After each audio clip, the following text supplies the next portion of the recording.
Ryan Figured here with Hardin-Simmons women's soccer head coach Marcus Wood. First of all, Marcus, welcome back to San Antonio. You've had quite a few games here in your career as a coach over the years. Which one sticks out in your mind?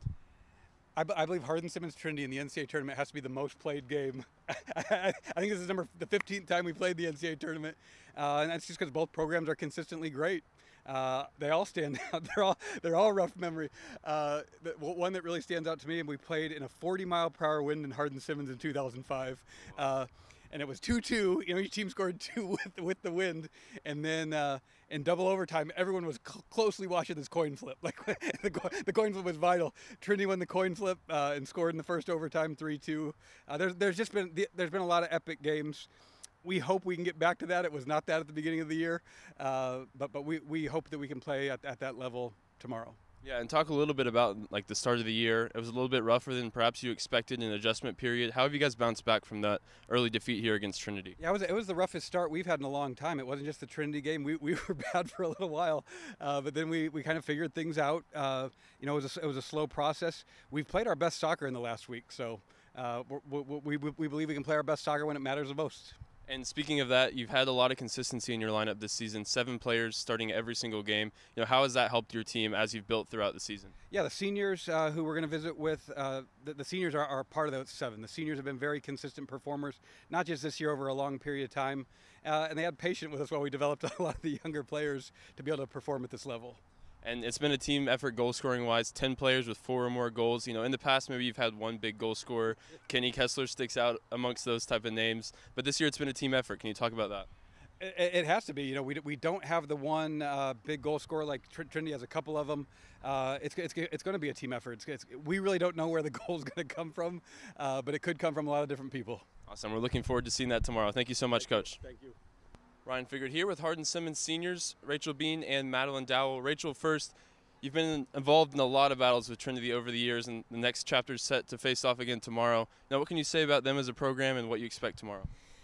Trinity is always one of our best games on the season. We've had wins and loses against Trinity, but it's always something that we look forward to. We sign up to play against the best, and they are the best in Texas, and we want to get a win tomorrow, hopefully.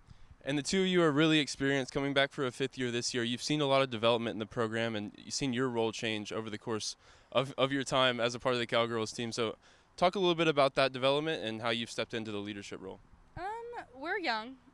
We have a lot of freshmen and sophomores on our team, but honestly, I think that youngness kind of showed at the beginning, but I think we've matured really, really fast this year. In comparison to other years, I think we've been more veteran, but I also think that we're mature soccer-wise, and we have a lot of girls that have learned really quickly and have really immersed themselves in our culture, and we've created a family atmosphere, and it's really helped us just build into the great soccer that we've been playing, and so far it's been great, honestly. And talk a little bit about the start of the year, obviously a rough loss here to Trinity. How have you guys built the momentum over the course of the season?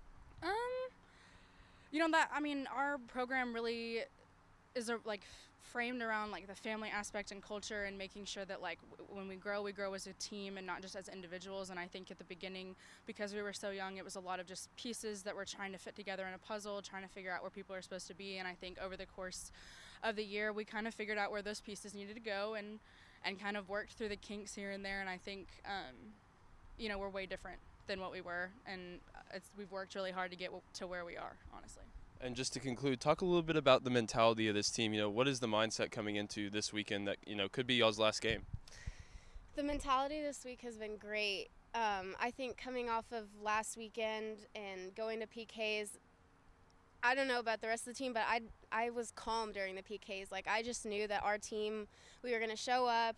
We're family. We all want it for each other, and it's just continued on to this week. Everybody's had a great mindset. We've wanted to work hard.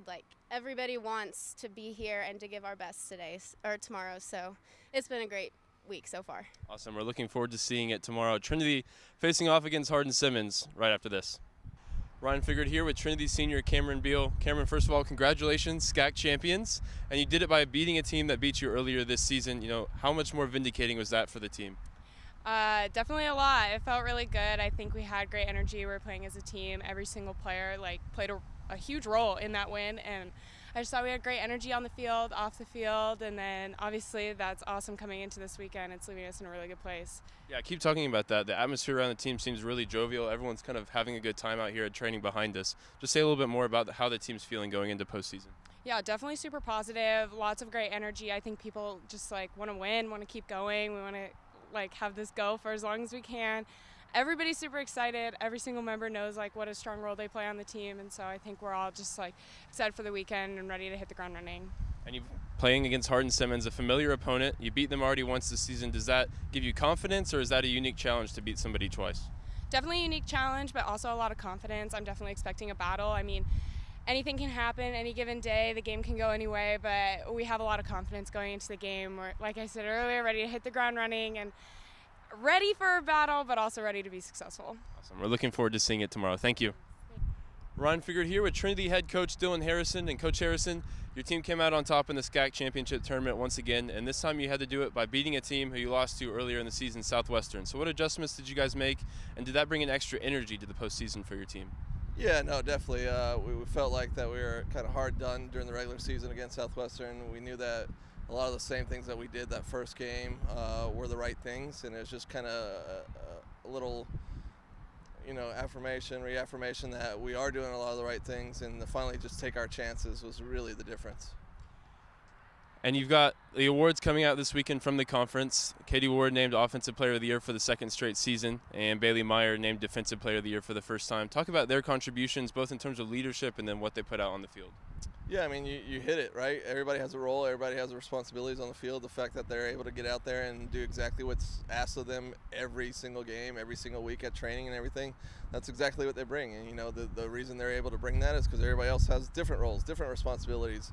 And it just takes, it takes a whole team to kind of even win that type of individual award. And the fact that, obviously our teammates put them in those situations, score goals, put them in the situations to defend high up and just do all the right things in those senses.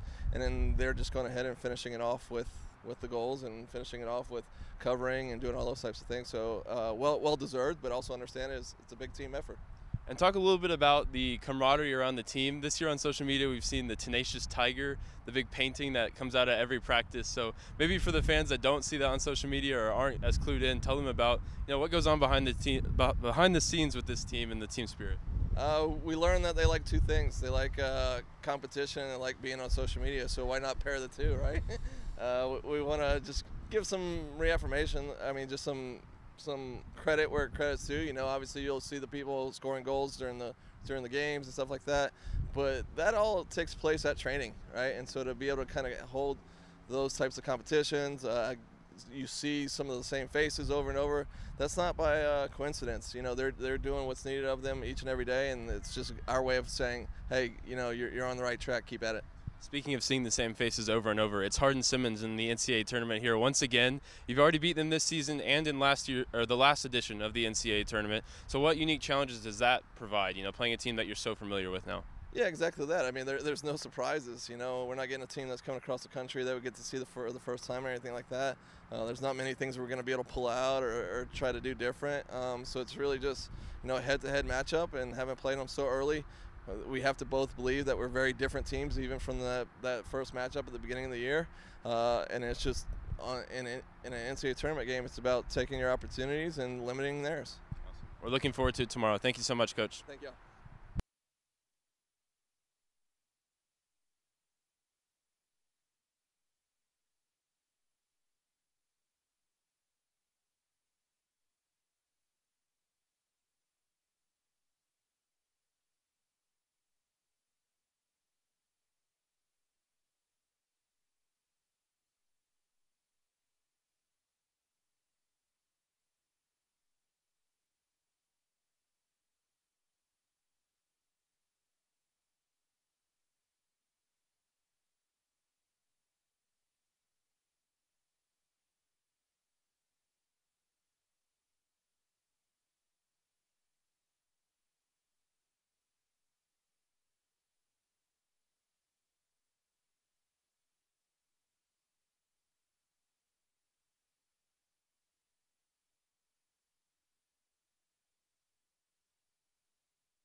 Restrooms and water fountains as well are available.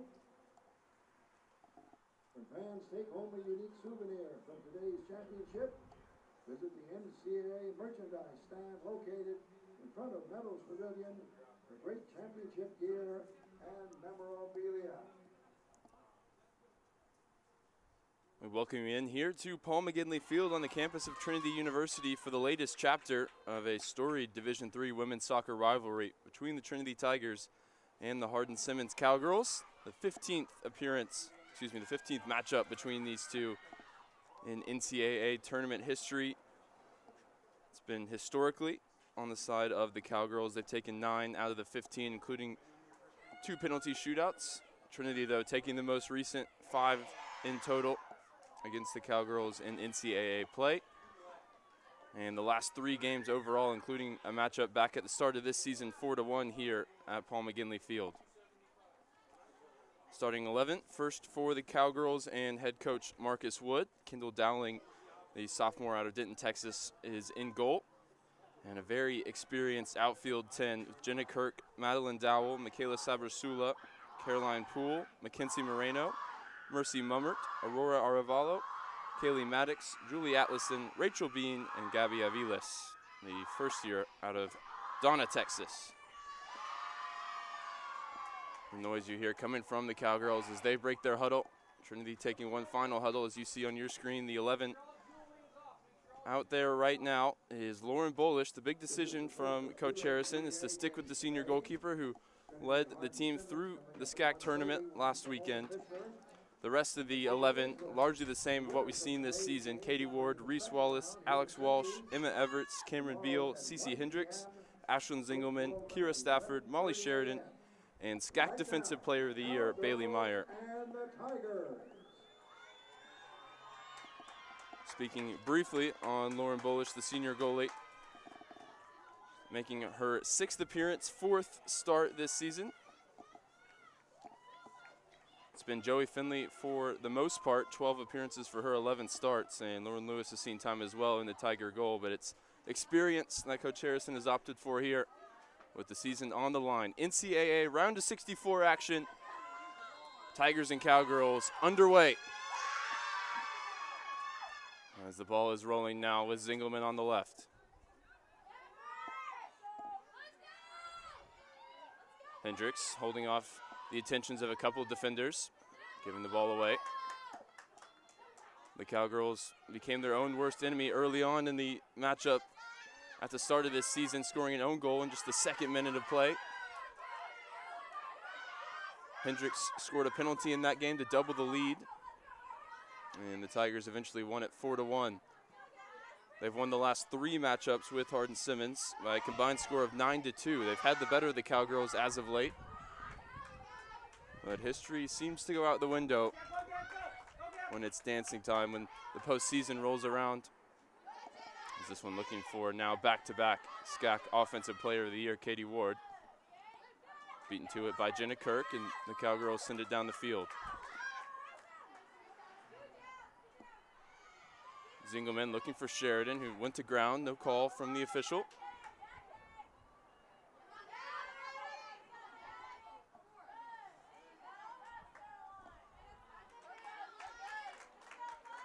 And the Cowgirls run out of room on the far side. Zingelman will have a throw. It's Gabby Aviles who's leading the line for the visitors. She's made her way into Coach Wood's starting 11 towards the back half of this season, starting the last 6 games, now 7, with 3 goals and 3 assists.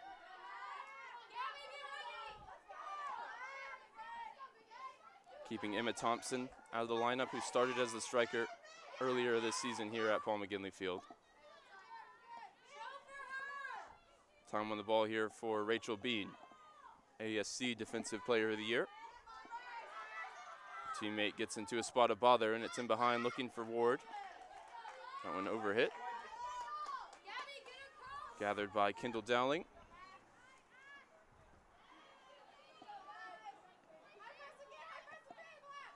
Hendricks forward now for Katie Ward. Poked into the path of Cameron Beal.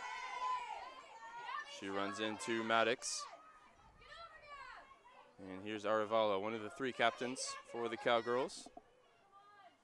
Composed on the ball there. She exchanges it with Moreno and then crowded out by Beal and Walsh. So much experience on the field for both teams, complemented by some youth. Most of the players out there know the history of this rivalry. They've played in 3 or 4 games as a part of it. And with 4th and 5th year seniors on both sides playing to extend their career, you know everybody's going to be fighting tooth and nail for every loose ball.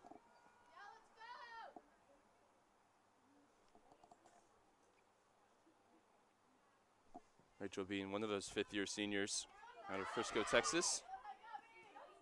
Goes direct that time looking for Aviles. Eventually does break for Aviles. She's beyond Beal and now slides it to her left. Arevalo took the shot, dragging that one wide, a goal. There you see the danger that Aviles can present to the Trinity backline. Quick feet, making things happen. Bailey Meyer allowed to bring it forward now on the dribble. Lifts it in behind, looking for Sheridan. Rachel Bean's there. Gets ahead to it, but Katie Ward picks up the loose ball. It's in behind here for Molly Sheridan. Coming across, Mercy Mummer able to stop it for the moment. And now it's Stafford on the volley. And hooked clear by Sabrasula. Good counterattack for Coach Harrison's Tigers.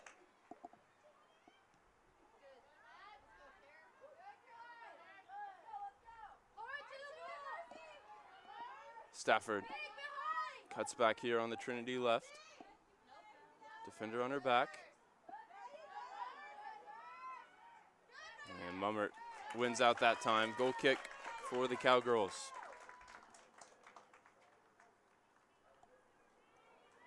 It's the matchup between the SCAC champions and the ASC champions. The Cowgirls won their 19th straight title as they defeat UMHB on penalties last weekend. For Trinity, it was much more straightforward. A 5-0 win in the final against Southwestern, team that handed them a conference defeat in the regular season for the first time in over a decade.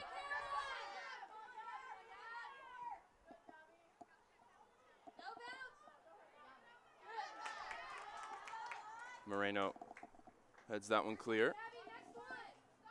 And Trinity have a throw in front of the bench. In for Sheridan, looking to hold it up. Walsh keeps it alive here as it breaks for Beal. Katie Ward now top of the box. And now Alex Walsh puts her foot through it. Can't keep it on target.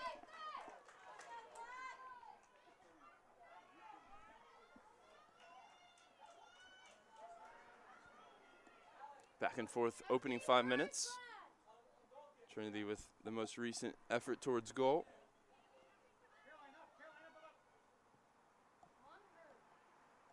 It's the first of 2 NCAA round of 64 games taking place today here at Paul McGinley Field, as Pomona Pitzer and Pacific Lutheran will play after this one to face off tomorrow against the winner.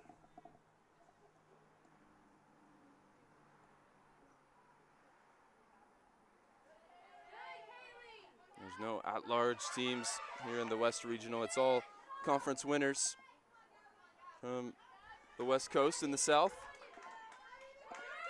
And there's a lot of winning pedigree in each and every team. As Bolish rolls this one out for Reese Wallace. Poked wide for Everts. Bouncing ball, but she's able to control it down the line. Send it forward, looking for Ward. Got to the ball. Ahead of Jenna Kirk. It's returned to Katie Ward, but Moreno got in the way.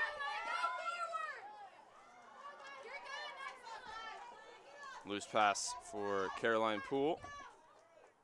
Giving possession back to the Tigers. It's in for Walsh now. And all the way back to Bailey Meyer.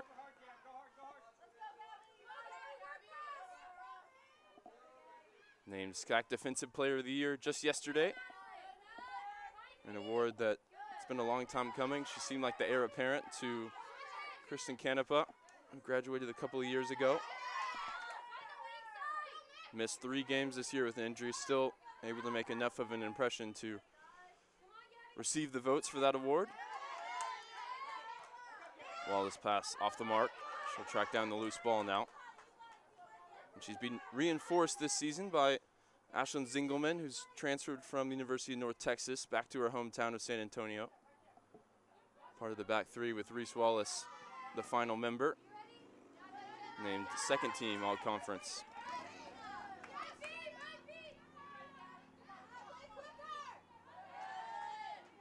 Stafford putting the pressure on high up the field here as Everts gets a foot on the ball. This one runs all the way through the Trinity midfield. Aviles takes a bump, laying it back to Caroline Poole. And now the direct service. And the ball's bouncing at the top of the box for Sabersula, who's tracked it down now on the far side. Cross lifted in towards Aviles. And Bolish comes off the line to claim it. Arevalo causing problems for Trinity, the junior out of Pflugerville. She's named third team All-Conference this year after being a second team selection last season, making her 50th career appearance for Hardin-Simmons.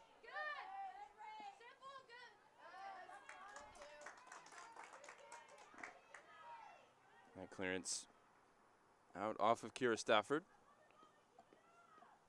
And Mummert with the ball in her hands, ready for the throw.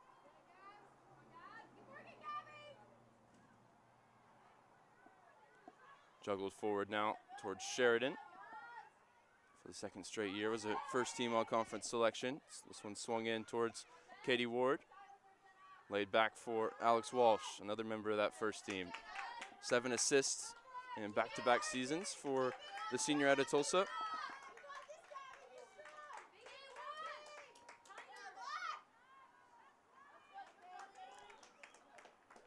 Stafford claiming the throw, but it goes the other way. Ball back with Mummert.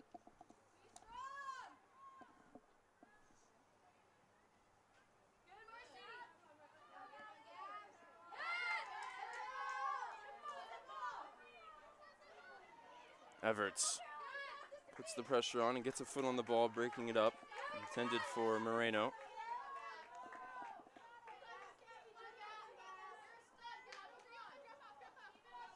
Trinity coaching staff just making some adjustments here in the pressing structure as this team gets the ball back across the back line now for Zingelman. Into midfield for Hendricks. Forward pass. Can't find a teammate, but Beals onto the loose ball. I've gotten used to saying that over the last 4 years. Katie Ward couldn't hold that one up, and she's seems to be a little stricken, limping away from that challenge.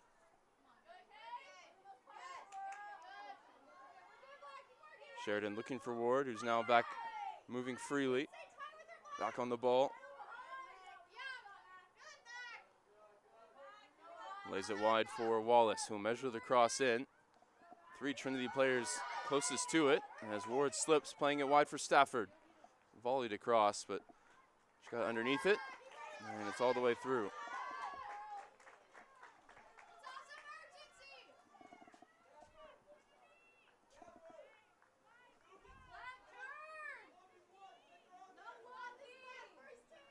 Keep an eye on Katie Ward. Trinity relying on her for so much of the offense this season. She is the first player in the SCAC to lead the conference in both goals and assists since Sarah Morgan of Center College in 1998. 17 goals and 11 assists in 17 games this year. All starts, of course, for the Phoenix, Arizona native. This one sent sky high, and Walsh volleys it looking for Sheridan. We're 12 minutes into this game. A couple of early siders for Trinity. It's followed up with 10 minutes or so of back and forth possession.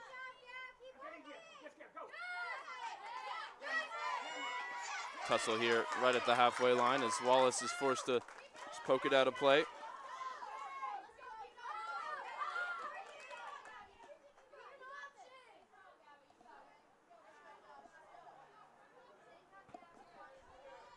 Moreno's throw, sent back downfield by Trinity. Here's Walsh, defender on her back.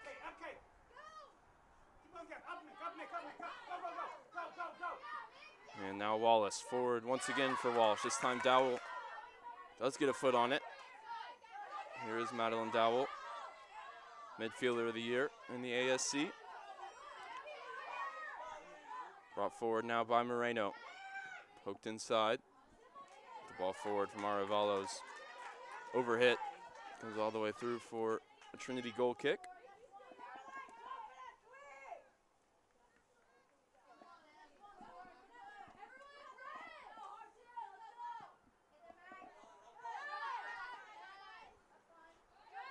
Here's Sheridan, shielded off it by Bean, draws the foul. Experience play there for Rachel Bean. One of those I got to speak to yesterday, talking to coaches and players from each team ahead of today's games as Hardin-Simmons shot comes off the post. I believe though the post behind the goal. My angle deceived me. I have to check the replay to be sure. Free kick eventually going Trinity's way here. As Wallace got ahead to it, and it did come off the post. Wouldn't have counted. But a warning signal for the Trinity back line.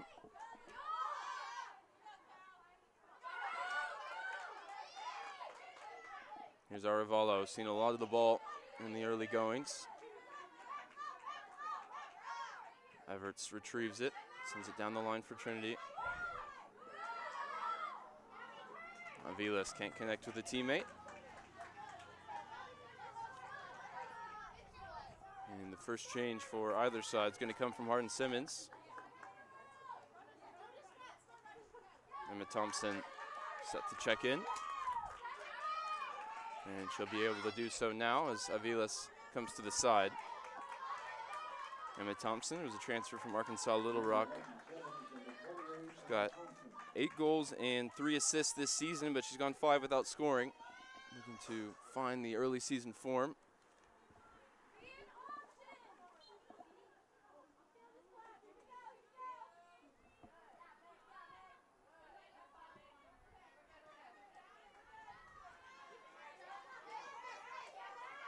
Hardin-Simmons retreating here as Trinity take the throw quickly.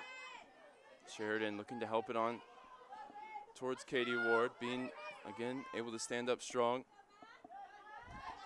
as it flicks off Moreno and out for another throw.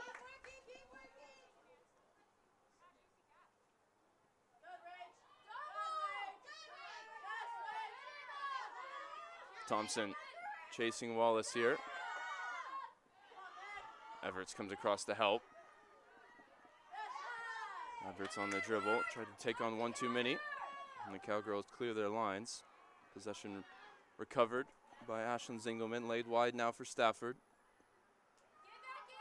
Stafford here, 1v1, gets onto her left foot, sends the ball towards the back post. Again, overhit, she hasn't quite found her crossing range just yet.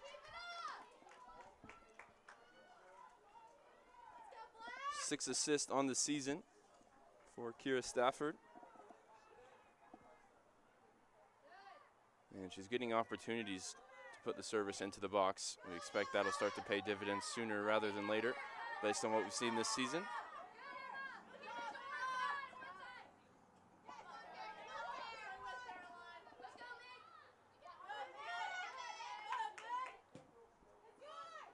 Ball forward from Wallace under the foot of Alex Walsh. Hendricks here takes a bump from behind. Referee says play on as Zingelman tracks down the loose ball. Here's Hendricks, time in midfield to lift this one in behind. Intended for Katie Ward. Comfortable for Kendall Dowling.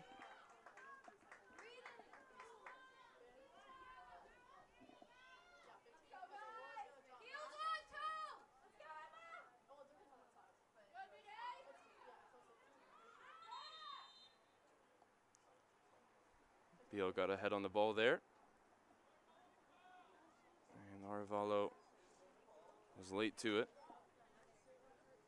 Be a quick check for Cameron Beal. Trinity midfield has made a career out of winning headers from goal kicks and goalkeeper punts. with Hendricks and Beal playing the best part of all 4 seasons for Coach Harrison. Here's what happened. Hendricks actually misses it. Zingelman gets ahead to it, and then it's Beal who's trying to help it on. Comes out on the wrong side of the challenge. And she's going to have to be replaced here, which is a big loss for Trinity. If it's registered as a concussion substitute, then Beal, I believe, would be able to come back in. Usually you can't re-enter in the first half once you're withdrawn. But it's a big opportunity for Meredith McAllister. Into midfield now alongside Hendricks as Trinity put the pressure on high up the field, forced the turnover. Laid back to Hendricks, who sends it in. Header from Everts, looking for Sheridan.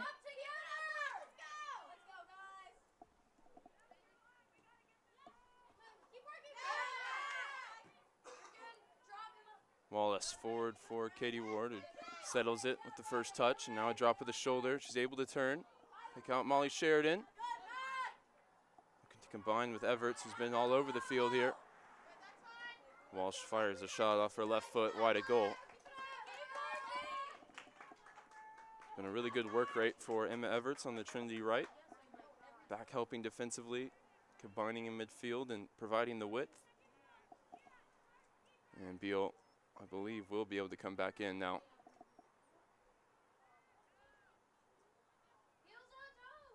Looks like Coach Harrison opting to stick with McAllister.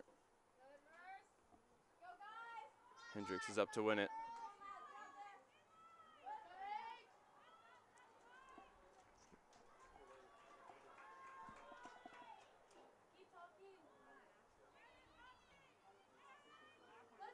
Katie Ward with 2 defenders around her. She's able to hold up the play. Now laid back for Wallace. Lifted in, looking to return it to Katie Ward. Here's Hendricks.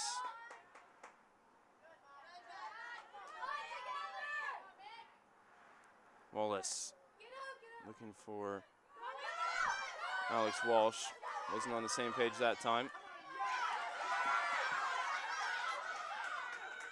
Wallace asking for a foul there as Emma Thompson gave her a bump on the way out. Referee letting them play here through the first 20 minutes. Good touch from McAllister to lay it back for Meyer. And Trinity clear their lines. Sheridan laid back to Walsh. There's space for Katie Ward.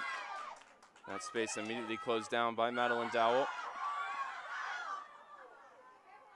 Thompson losing her balance there as Wallace shielded it back to Lauren Bolish.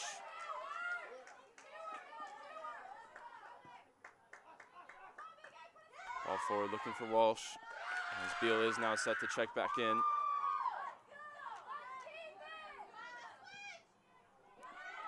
Ball launched into the box looking for Emma Thompson. Bolish has come to claim, and she rises highest to grab it above the 2 players. Strong goalkeeping there for Bolish.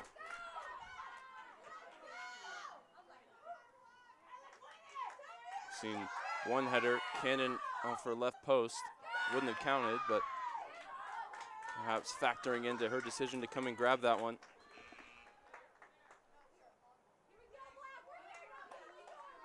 And Beal now back into the game for McAllister. There's the cross claimed by Bolish moments ago. Trinity senior midfield now back out on the field together as Wallace steps in to try and win it. Meyer's gonna have to clear her lines. The loose ball tracked down by Moreno, immediately put under pressure by Everts. And that pressure paying dividends here as Walsh now on the charge. The ball looking for Ward, dowling off her line. Clearance not convincing. Everts couldn't settle it and get the shot away in time. Back and forth game here in San Antonio as Caroline Poole switches it now for Sabrasula. Sabrasula cuts inside and tries to find the pass to return it to Emma Thompson. Well read that time by Meyer.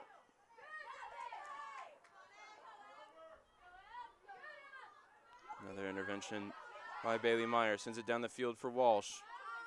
Ball fired into the feet of Sheridan, who couldn't hold it.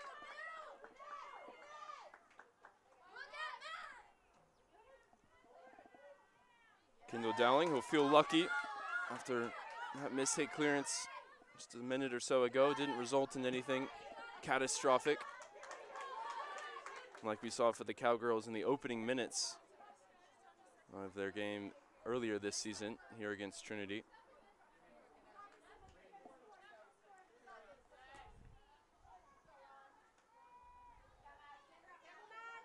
Walsh gets beyond Dowling. And the ball now in behind, looking for Ward. Rachel Bean read it all the way. Arevalo on the turn. The ball intercepted, though, by Stafford.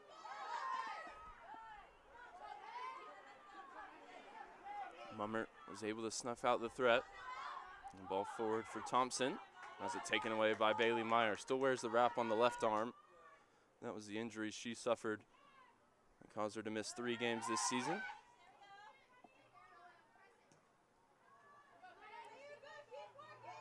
Zingelman into midfield for Beal.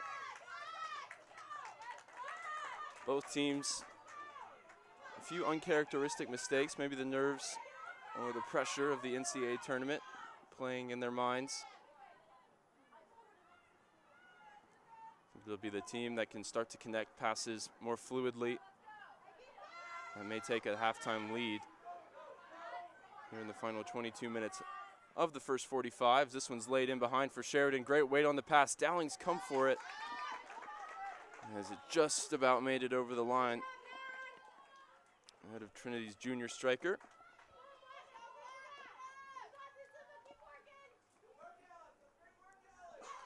Encouragement from Coach Harrison for Alex Walsh. Coach Harrison winning his 100th game in charge for Trinity in the SCAC final last weekend. Former player for Coach Paul McGinley and the Trinity men's program, graduating in 2002.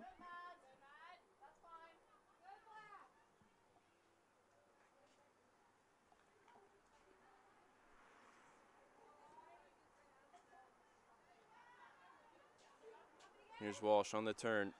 Beal brings it forward, laid wide for Stafford. The low cross into the box, defended easily by Bean.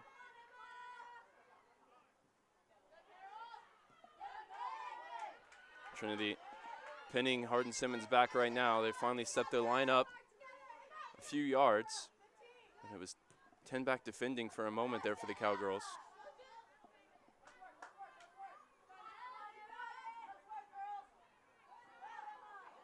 Meyer now put under pressure by Thompson. Forward for Stafford. Pass not sharp enough to find Zingelman.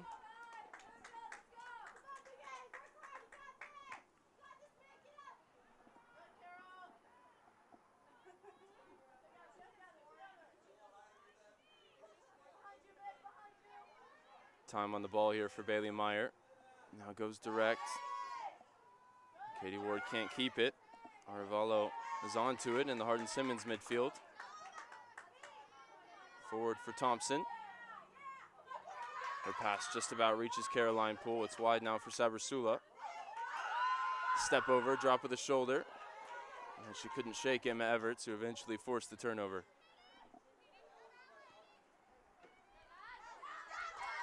Walsh dispossessed by Dowell, who's been impressive defensively here in the first half.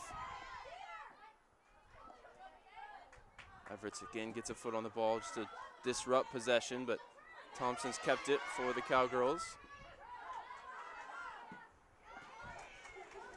As the ball flies off the right foot of Reese Wallace and sends a few Hardin-Simmons players on the bench ducking out of the way.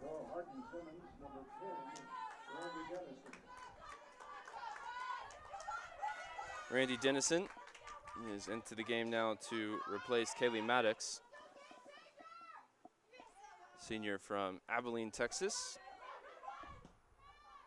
Her best season was back in 2018-19, 11 goals and 1 assist, named first team all-conference. She makes her 67th career appearance today.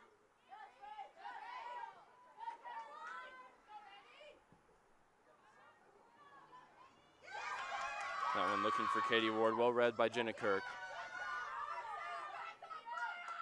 Trinity opting to go direct, looking for their two leading strikers. This one flicks off the head of Myers. Engelman forced into some emergency action. Keep it away from Thompson.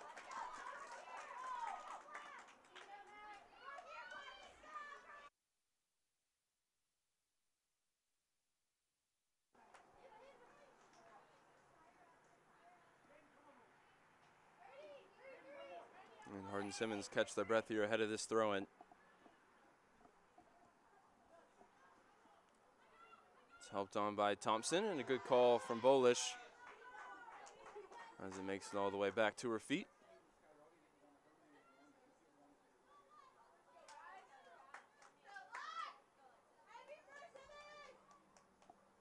Eventually picks it up as Trinity take their attacking positions. Katie Ward and Molly Sheridan with Alex Walsh just behind. This one allowed to bounce as Sheridan's looking for it. Kirk gets a foot to it. Bean's ball down the line is intercepted by Ashlyn Zingelman.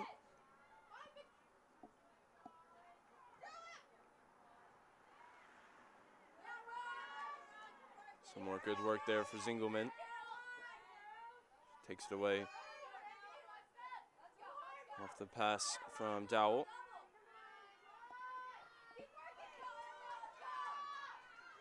Trinity going to switch the point of attack here as it's now Wallace that brings it forward. Pass intended for Beals, cut out on its way through. Controlled by Hendricks.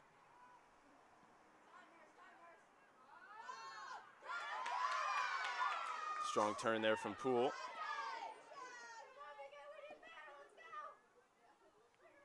Cowgirls couldn't keep it as Walsh starts this attack. It's now at the feet of Katie Ward. Stafford an option wide. Here is Kira Stafford coming inside. And running into a few Cowgirls defenders. She's pushed back as far as Reese Wallace here.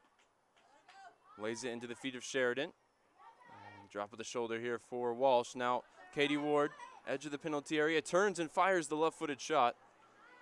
Blocked on its way through. And Dowling made up her mind early and came and grabbed it.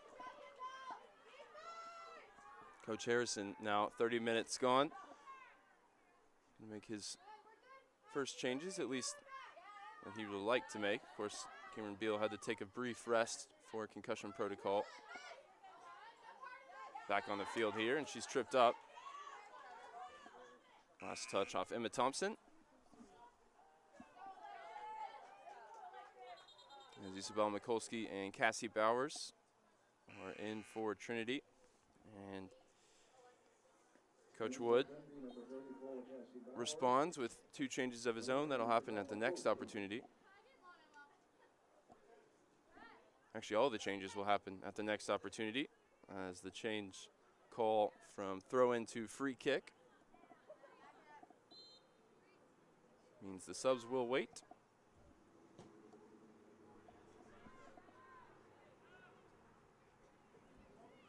Wallace just opting for possession, rolls it across for Zingelman, brings it into the attack, but can't find a teammate. Strong defending there for Zingelman, who's able to win it back, and now there's a throw-in, so now the subs can enter the game. Bowers and Mikulski for Trinity.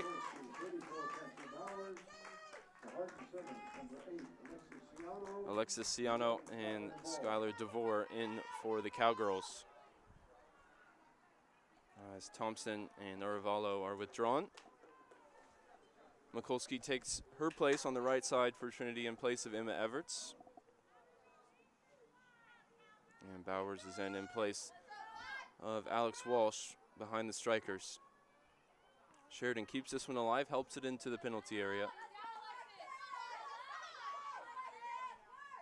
Cowgirls get a foot to it to clear. And it's now with Bailey Meyer. Brings it into the Hardin-Simmons half.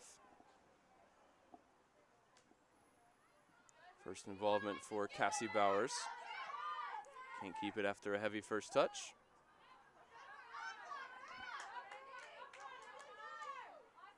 Zingelman now, with a moment of time. Shots for handball, but the clearance is blocked, and now a chance for Ciano.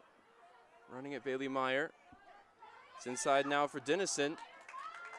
As the substitutes looking to make something happen. Ball runs all the way through for Bolish.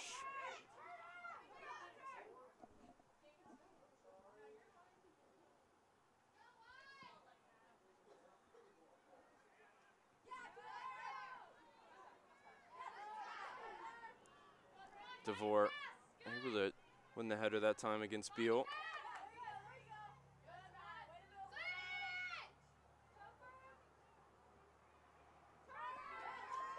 Here's Dennison now on the turn. Zingelman comes to meet her. And it breaks now for Bailey Meyer.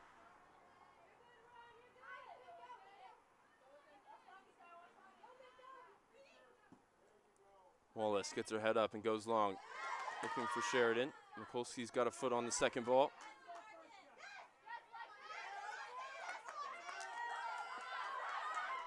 It's the Hardin-Simmons substitute to lead the charge here as DeVore now lays it wide for Sabrasula. The cross sent in. And dug out. The pass looking for Ciano. Eventually now breaks once again for Sabrasula on the Hardin-Simmons left. Off her right foot, swinging in towards the back post.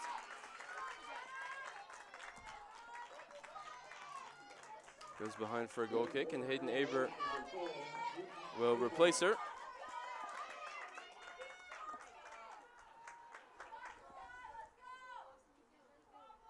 Trinity had a 10-minute spell with a majority of possession and a few chances created. Now it seems like it's Hardin-Simmons with the bit between their teeth. Hendricks helps this one on for Molly Sheridan. Second straight season in double digits for goals for the junior forward. Mikulski lays it back for Wallace. Crossfield pass was cut out. And the ball into midfield, where Beal was outnumbered.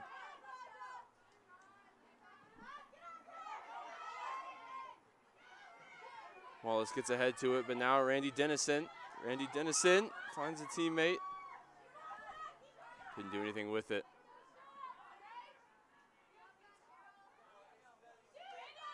A rare chance for Katie Ward to get on the dribble, and she's laid it wide for Mikulski, who's got plenty of green grass to roam.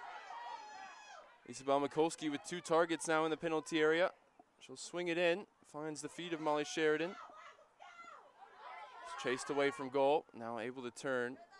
Can't find a teammate. The ball forward off her left foot, and Hardin-Simmons will ready a goal kick.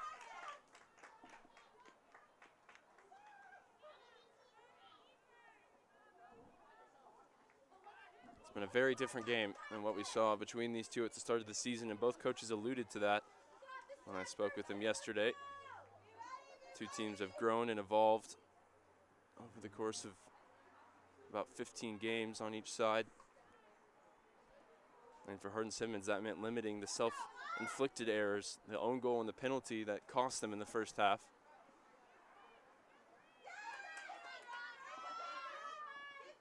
And we are all square as it stands.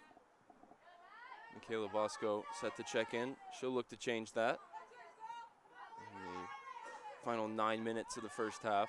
She's been so effective off the bench this year.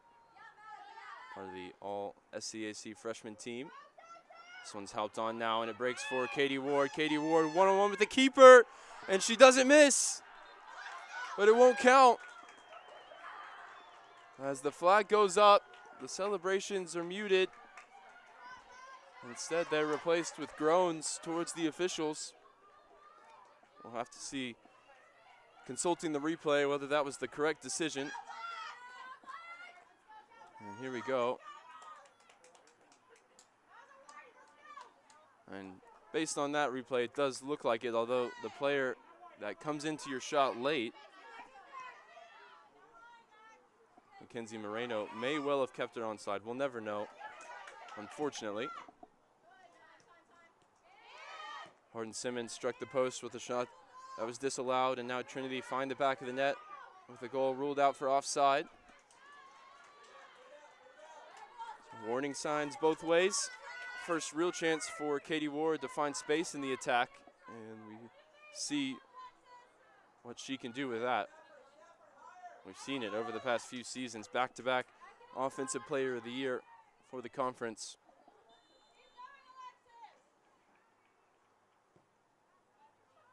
Zingelman to the edge of the box. Sheridan's there to hold it up. Laid back for Wallace. Good ball in towards the back post. Bowers gets ahead to it. Knocks it down, but no Tigers could find the loose ball. Here's Zingelman down the line for Stafford. Stafford trying to turn, commits the foul against Innocent. Now Emily Hayes has joined Bosco, waiting at the halfway line to come into the game.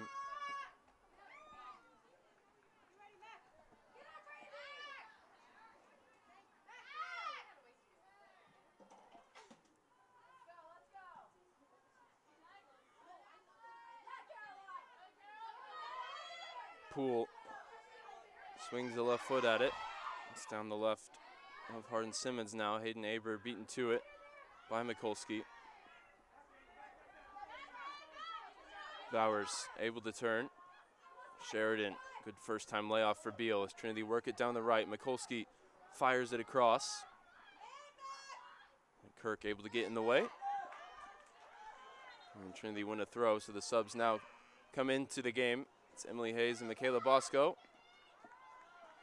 Katie Ward and Kira Stafford replaced. Number 27, Michaela Bosco.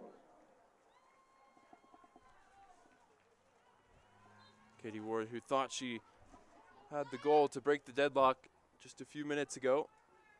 Get an extra break here, an extended halftime, if you will. 6 minutes to go before the 15-minute interval.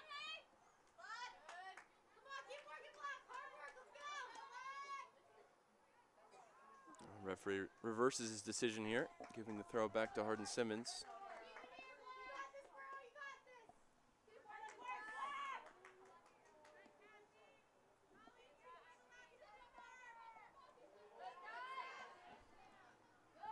DeVore able to hold it up with Cameron Beal on her back and sent down the line for Meyer to retrieve.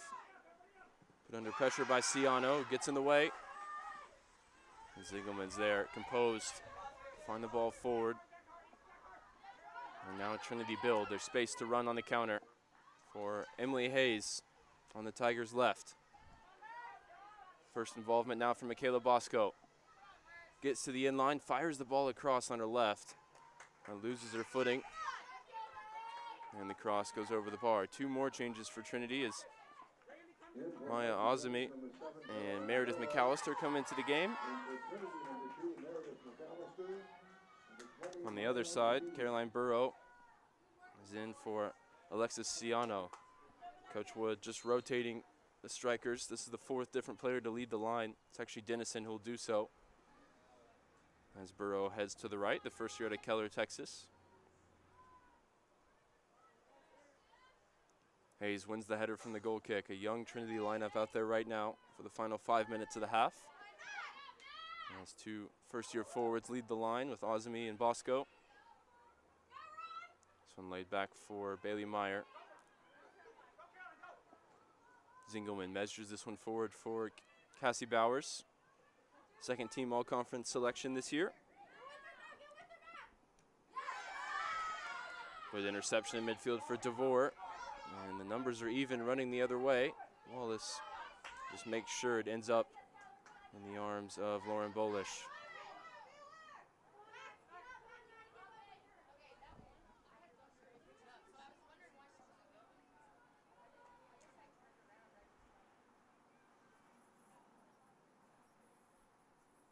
See the bus arriving in the background of your picture, likely for our later game, Pomona Pitzer and Pacific Lutheran. In the matchup of the West Coast Conference champions, so the Texas Conference champions, doing battle here. Storied rivals Hardin-Simmons and Trinity University meeting for the 15th time in NCAA postseason play. Trinity searching for a goal to bring with them into the break as this one sent clear into the scorer's table, down to my right.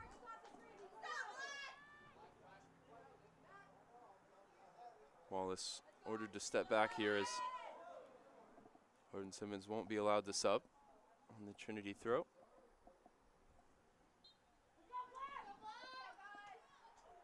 And Wallace throw came off her hand wrong and hit Mikulski right in the face. She's still a bit shaken up by that as Bowers dueling with Madeline Dowell.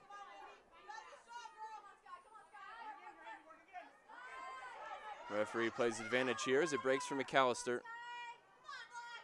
Her pass in behind for Bosco, who's got the speed to get there, and she is able to keep it in play.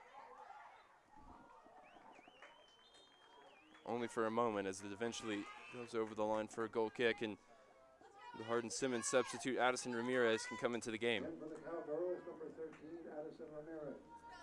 She'll replace Moreno as the left back.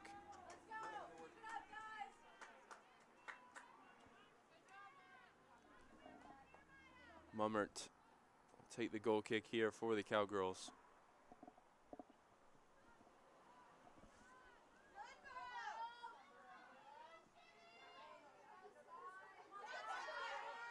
This one poked forward. Mikulski trying to combine with Ozimi. Intercepted by Madeline Dowell, who's been probably the strongest player on the field here in the first half. Really looks good defensively, even battling against Beal and Hendricks in midfield, and we know tend to win those battles.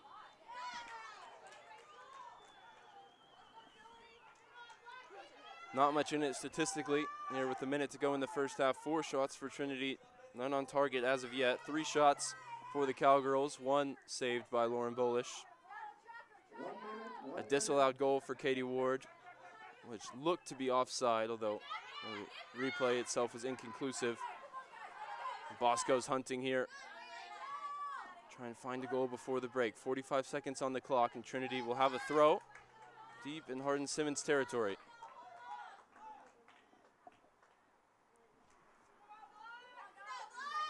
And they may well hold for last shot here, trying to avoid any potential counterattack. It's laid back for Wallace, across for McAllister. Took it on the volley, the shot blocked. And now Zingelman with the clock ticking away will have a go. The low drive is blocked as well. And Bailey Meyer comes across. Puts it down the line, looking for Hayes. 10 seconds, not And it'll be a Hardin-Simmons throw with the final 10 seconds ticking away. 5, 4, We go into the break. 2, 1. Scoreless. With chances at both ends. It's been a hotly contested affair as we expected. These two rivals once again locking horns in the NCAA tournament. We'll have a 15-minute interval. Stick around to watch some interviews as we caught up with the coaches and players of both sides yesterday. If you missed those before the game, they'll play over this 15-minute Ryan Figured interval, here with and there they Hardin-Simmons are. women's Thank you soccer so head much, coach and Marcus we'll be Wood. right First back of all, for the Marcus, second welcome half back action to on San the Tiger Antonio. Network. You've had quite a few games here in your career as a coach over the years. Which one sticks out in your mind? I believe Hardin-Simmons Trinity in the NCAA tournament has to be the most played game. I think this is the 15th time we played the NCAA tournament, and that's just because both programs are consistently great. They all stand out. They're all rough memory. The one that really stands out to me, and we played in a 40-mile-per-hour wind in Hardin-Simmons in 2005. And it was 2-2. You know, each team scored 2 with the wind, and then in double overtime, everyone was closely watching this coin flip. Like the coin flip was vital. Trinity won the coin flip and scored in the first overtime, 3-2. There's been a lot of epic games. We hope we can get back to that. It was not that at the beginning of the year, but we hope that we can play at that level tomorrow. Yeah, and talk a little bit about like the start of the year. It was a little bit rougher than perhaps you expected in an adjustment period. How have you guys bounced back from that early defeat here against Trinity? Yeah, it was the roughest start we've had in a long time. It wasn't just the Trinity game. We were bad for a little while, but then we kind of figured things out. It was a slow process. We've played our best soccer in the last week, so we believe we can play our best soccer when it matters the most. And speaking of that, you've had a lot of consistency in your lineup this season, 7 players starting every single game. How has that helped your team as you've built throughout the season? Yeah, the seniors who we're going to visit with, the seniors are part of those 7. The seniors have been very consistent performers, not just this year, over a long period of time. And they had patience with us while we developed a lot of the younger players to be able to perform at this level. And it's been a team effort goal scoring wise, 10 players with 4 or more goals. In the past, maybe you've had one big goal scorer.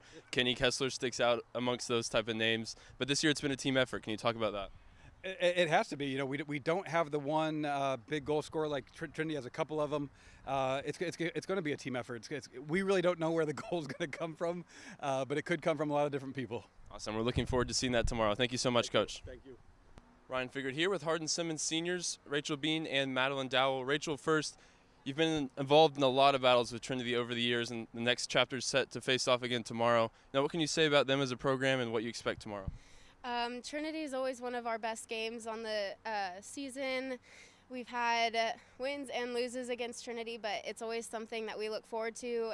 We sign up to play against the best, and they are the best in Texas, and we want to get a win tomorrow, hopefully. And the two of you are really experienced, coming back for a 5th year this year. You've seen a lot of development in the program, and you've seen your role change over the course of your time as a part of the Cowgirls team. So talk a little bit about that development and how you've stepped into the leadership role. We're young.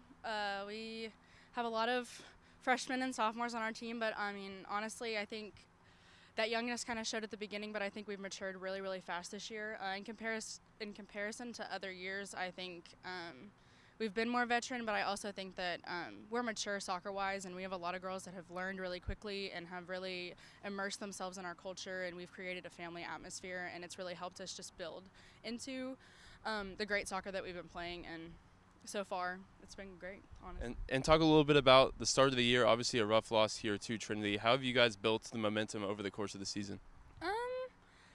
Our program really is framed around the family aspect and culture, and making sure that when we grow as a team and not just as individuals. And I think at the beginning, because we were so young, it was a lot of just pieces that we're trying to fit together in a puzzle, trying to figure out where people are supposed to be. And I think over the course of the year, we kind of figured out where those pieces needed to go and kind of worked through the kinks here and there. And I think we're way different than what we were, and we've worked really hard to get to where we are, honestly.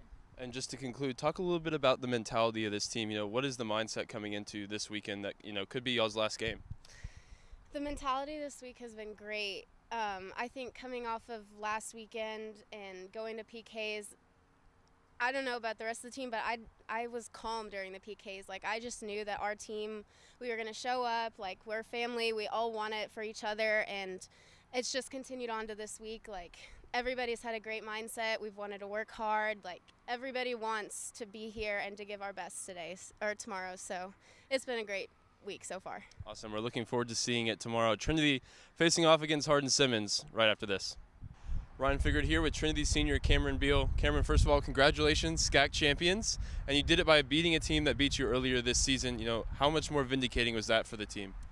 Definitely a lot. It felt really good. I think we had great energy. We were playing as a team. Every single player played a huge role in that win, and I just thought we had great energy on the field, off the field, and then obviously that's awesome coming into this weekend. It's leaving us in a really good place. Yeah, keep talking about that. The atmosphere around the team seems really jovial. Everyone's kind of having a good time out here at training behind us. Just say a little bit more about how the team's feeling going into postseason. Yeah, definitely super positive. Lots of great energy. I think people just want to win, want to keep going. We want to have this go for as long as we can. Everybody's super excited. Every single member knows what a strong role they play on the team, and so I think we're all just excited for the weekend and ready to hit the ground running. And you're playing against Hardin-Simmons, a familiar opponent. You beat them already once this season. Does that give you confidence, or is that a unique challenge to beat somebody twice? Definitely a unique challenge, but also a lot of confidence. I'm definitely expecting a battle. Anything can happen any given day. The game can go any way, but we have a lot of confidence going into the game. We're, like I said earlier, ready to hit the ground running and ready for a battle, but also ready to be successful. Awesome. We're looking forward to seeing it tomorrow. Thank you. Ryan Figured here with Trinity head coach Dylan Harrison. And Coach Harrison, your team came out on top in the SCAC championship tournament once again, and this time you had to do it by beating a team who you lost to earlier in the season, Southwestern. So what adjustments did you guys make, and did that bring an extra energy to the postseason for your team? Yeah, no, definitely. We felt like that we were kind of hard done during the regular season against Southwestern. We knew that a lot of the same things that we did that first game were the right things, and it's just kind of a little, reaffirmation that we are doing a lot of the right things, and to finally just take our chances was really the difference. And you've got the awards coming out this weekend from the conference. Katie Ward named Offensive Player of the Year for the second straight season, and Bailey Meyer named Defensive Player of the Year for the first time. Talk about their contributions, both in terms of leadership and then what they put out on the field. Yeah, I mean, you hit it, right? Everybody has a role. Everybody has responsibilities on the field. The fact that they're able to get out there and do exactly what's asked of them every single game, every single week at training and everything, that's exactly what they bring. And, the reason they're able to bring that is because everybody else has different roles, different responsibilities. And it just takes, it takes a whole team to kind of even win that type of individual award. And the fact that, obviously our teammates put them in those situations to score goals, put them in the situations to defend high up and just do all the right things in those senses. And then they're just going ahead and finishing it off with the goals and finishing it off with covering and doing all those types of things. So well deserved, but also understand it's a big team effort. And talk a little bit about the camaraderie around the team. This year on social media, we've seen the Tenacious Tiger, the big painting that comes out at every practice. So maybe for the fans that don't see that on social media or aren't as clued in, tell them about what goes on behind the scenes with this team and the team spirit. We learned that they like two things. They like competition and like being on social media. So why not pair the two, right? We want to just give some reaffirmation. I mean, just some credit where credit's due. Obviously you'll see the people scoring goals during the games and stuff like that, but that all takes place at training, right? And so to be able to kind of hold those types of competitions, you see some of the same faces over and over. That's not by coincidence. They're doing what's needed of them each and every day, and it's just our way of saying, hey, you're on the right track. Keep at it. Speaking of seeing the same faces over and over, it's Hardin-Simmons in the NCAA tournament here once again. You've already beaten them this season and in the last edition of the NCAA tournament. So what unique challenges does that provide, playing a team that you're so familiar with now? Yeah, exactly that. I mean, there's no surprises. We're not getting a team that's coming across the country that we get to see for the first time or anything like that. There's not many things we're going to be able to pull out or try to do different. So it's really just, a head-to-head matchup, and having played them so early, we have to both believe that we're very different teams, even from that first matchup at the beginning of the year. And it's just in an NCAA tournament game, it's about taking your opportunities and limiting theirs. Awesome. We're looking forward to it tomorrow. Thank you so much, Coach. Thank you.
Welcome you back in here to Paul McGinley Field for the second half of action between the Trinity Tigers and the Hardin-Simmons Cowgirls. The opening exchanges didn't produce a goal, although there were chances both ways. A goal disallowed for Katie Ward was the closest that either team came. That one ruled out for offside.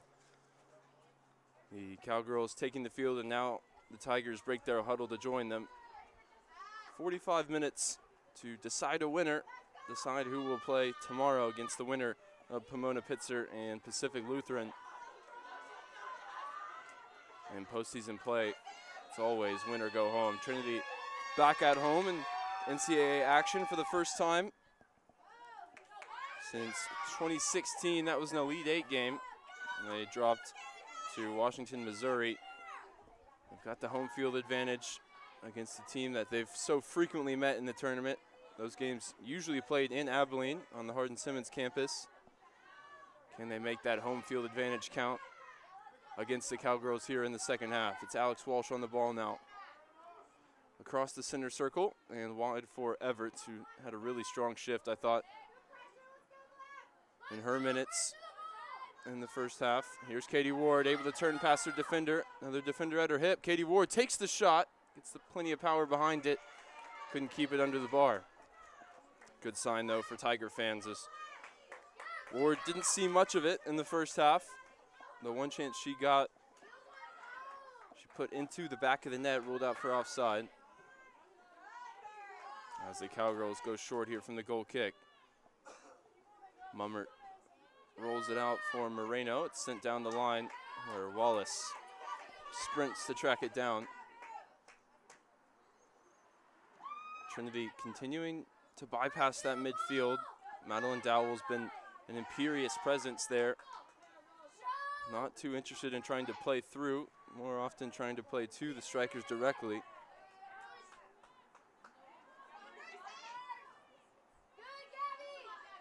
A little bit of a change from what we saw even between these two teams earlier this season, when Trinity was really able to dominate the play and make their mark. They still had a majority of possession in the first half based on the stats I was given, 66% possession. A lot of that, though, across the back line, waiting to measure a ball forward. As Zingelman will look to do here. Sent down the line, Sheridan with Rachel Bean on her back. Rachel Bean holds it away from Molly Sheridan, but the pass is a bit loose, and Walsh is onto it now, breaking into the penalty area. And the pass was poked behind, looking for Molly Sheridan, who didn't make the run.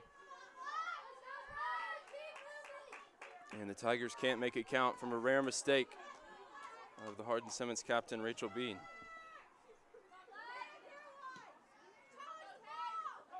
Hendricks hits it from the goal kick. And it's out for a throw for Kaylee Maddox.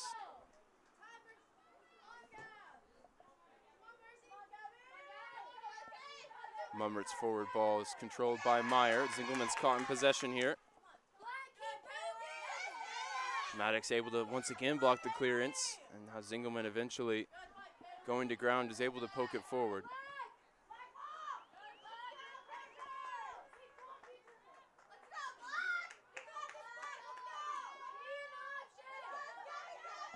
Mummert launches this one in for Aviles, who's back in as the striker. She started the game. 7th straight start for the first-year forward. As Bolish is out to grab it.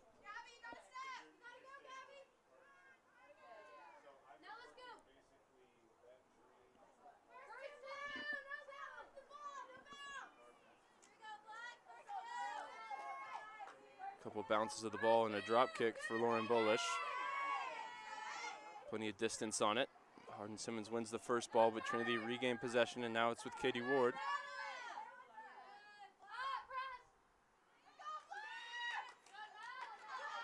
Walsh tries to turn away from Dowell, who pulled her back, and it's going to get a yellow card.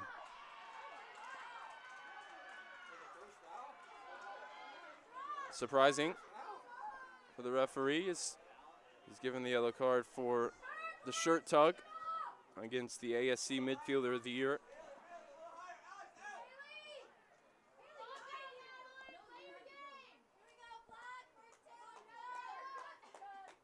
Now that'll live in the back of the mind of Madeline Dowell. Has to be careful not to pick up another yellow card in the role that she plays. Hard tackles are a part of the job description. Zingelman, heavy touch. And she runs into Mummert. Aviles here held off by Beal and Trinity keep possession, although they nearly gave it away from their own free kick.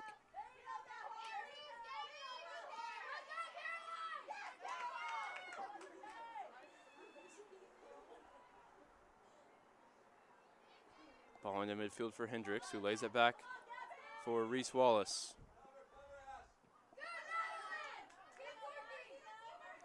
Wide for Stafford, who's got lots of room on the Tigers' left. She's now confronted by Mummert, the defender, but gets to the inline, swings in the low cross. Well defended by the Cowgirls. And now Walsh on the turn, fires the shot. And deflects behind for a corner. Dowling couldn't get there in time.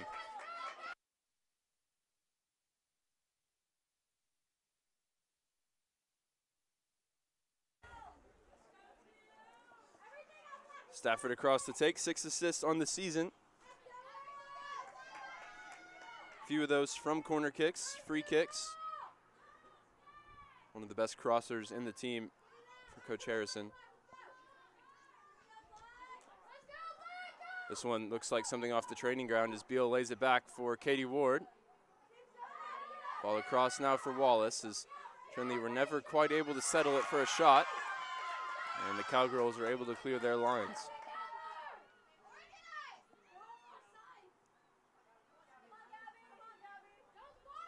Everts, lots of space as she advances into the attack and now sends it across. Overhit. The Trinity wide players finding room to roam on the flanks. The Cowgirls contend, it seems, to let them take that 10 yards or so and put the ball in. Some really solid play from the center backs, Kirk and Bean.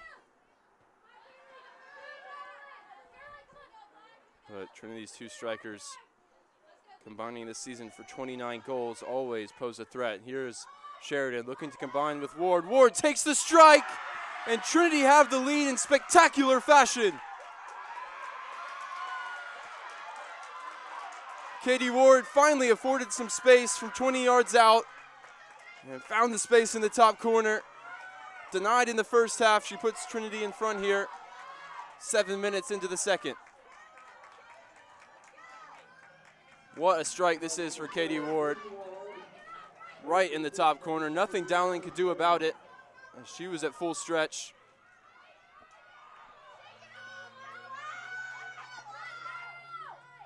And the forwards for Trinity's frustrated in the first half. Able to combine for the opening goal here just 7 minutes after the break.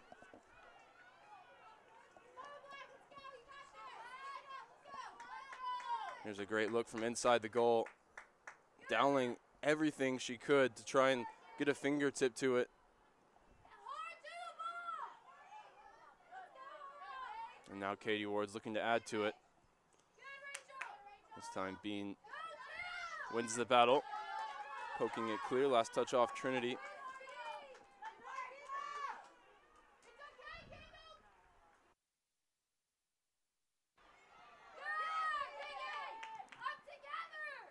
Everts called for a foul here as Walsh got tangled up with Aviles, or Arevalo, sorry.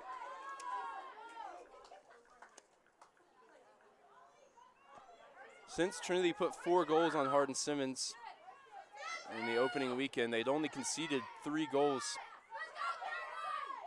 And it's been Katie Ward who's been able to break down the back line once again.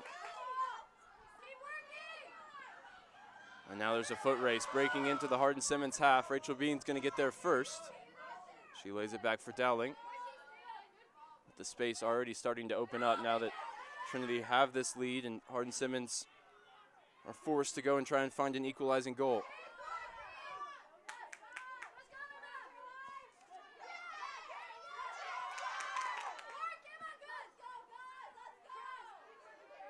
In the wake of the goal, Emma Thompson is in as the striker for the Cowgirls.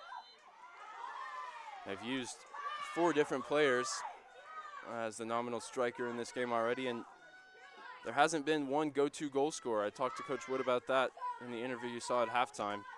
They've had 10 players that have scored 4 or more goals. It's been a by-committee approach, whereas Trinity have relied on Sheridan and Katie Ward, and it's those two who've come up with the all-important goal as it stands. Beal can't shield that one and keep possession. Hardin-Simmons now tracked all the way back towards their own goal by Kira Stafford. Runs into trouble with Kaylee Maddox.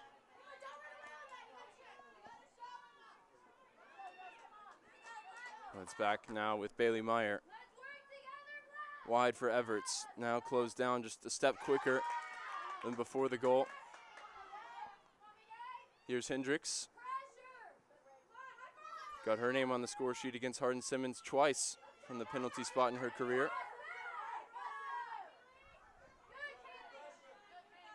Trinity sustaining the pressure and making it count through Katie Ward. Goal number 18 on the season. She's got a goal per game. And she's kept that streak going into postseason play when it matters that much more.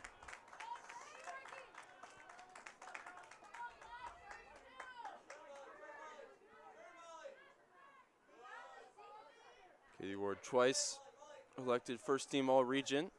She's got to be on some All-American short lists. Those awards will come out following the conclusion of this NCAA tournament. The further Trinity can go, the better it builds her case.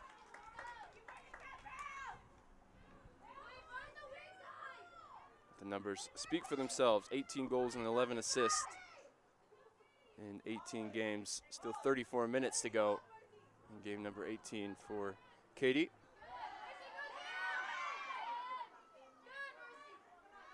Mummert looking to turn. Stafford gets a foot on the ball.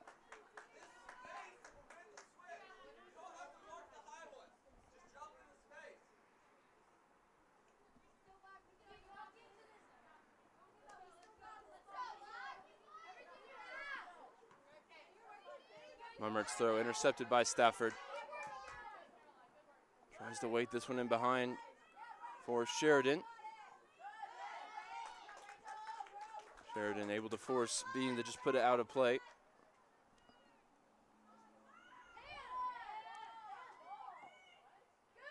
Walsh into midfield for Beal.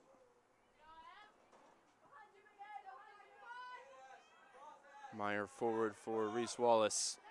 Takes all the space she's afforded and fires the shot. It's blocked and it's a foot race going the other way. Thompson against Meyer. Meyer showing her speed. She was caught wrong side to the Hardin-Simmons forward, who was kept onside by the halfway line.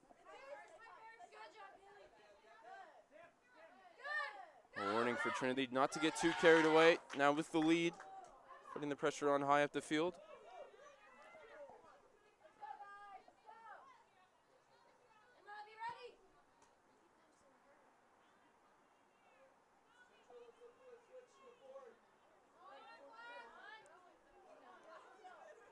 Here's Walsh looking to settle it in midfield.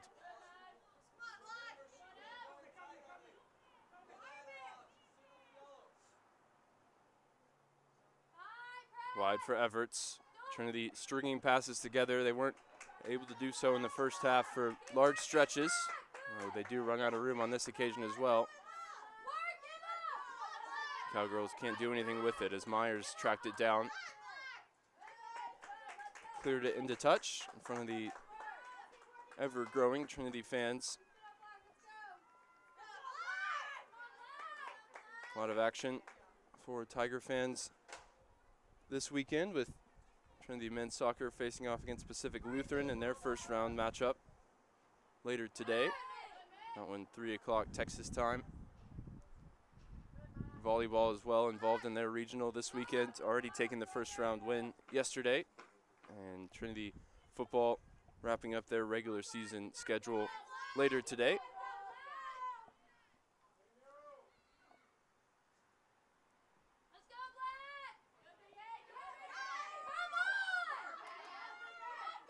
Hardin-Simmons now on the charge as Maddox lays it back. Mummert into the penalty area, and Sabrasulo was able to win it. Couldn't get it on frame.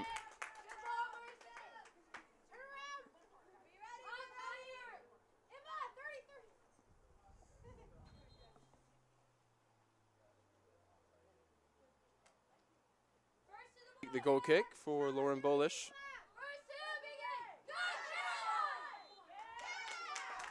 Whistle this time goes against Hendricks as she was late to it, and Caroline Poole won the header.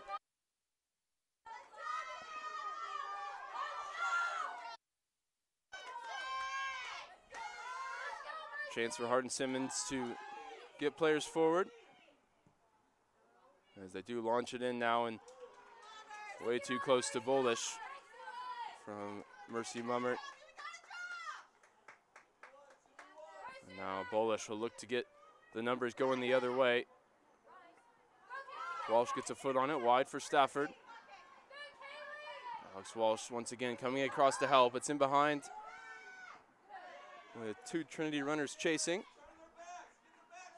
Mummert's forced to just put it out for a throw. Really strong first 15 minutes of the half as Trinity capitalized on their pressure, on possession. The Katie Ward goal in the 52nd minute.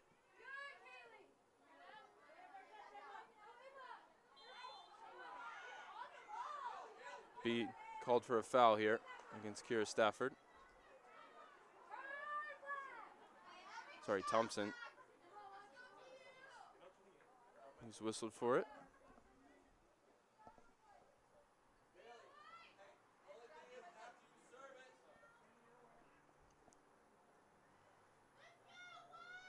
It's going to be Bailey Meyer to take. Reese Wallace, the only one back for Trinity, as Walsh waits an option down the line to her left. Meyer towards the edge of the box, looking for Stafford. That one under hit.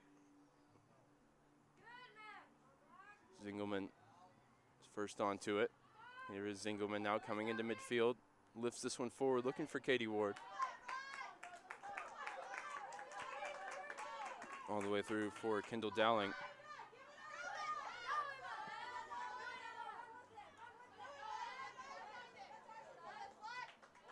Dowling not forced into any saves in this game. The one shot on target for Trinity she had to pick up out of the back of the net.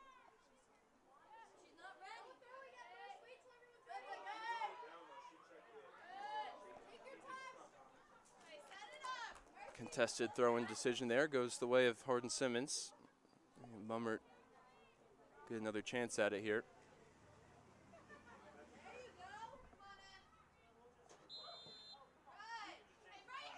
And now the whistle goes for a foul against Trinity. This one in an advanced area.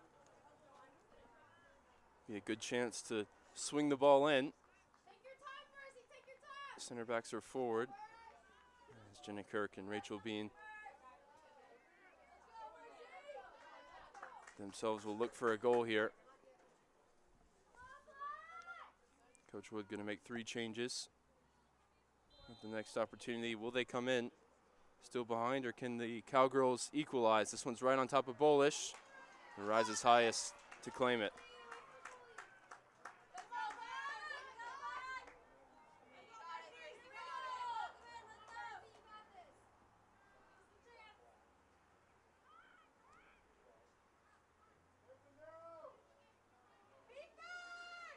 Goal kick into midfield. Walsh is able to get there ahead of Aravalo. This one down the line, and Stafford has the pace to keep it in. And now there's runners in the penalty area. She sends it in on the left foot, but losing her footing while doing so. Kendall Dowling able to come and grab it.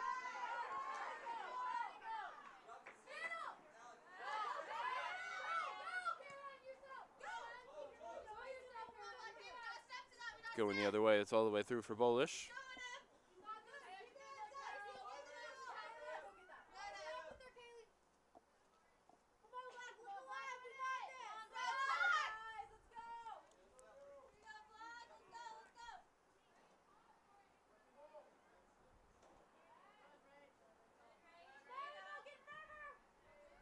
Bailey Meyer steps in and gets there ahead of Thompson.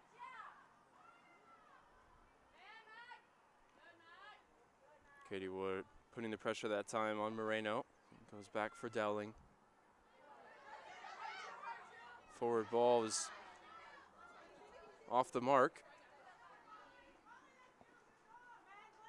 And Stafford able to shield it out of play. It looked like maybe Sheridan would have blocked the clearance completely. Inches away from doing so.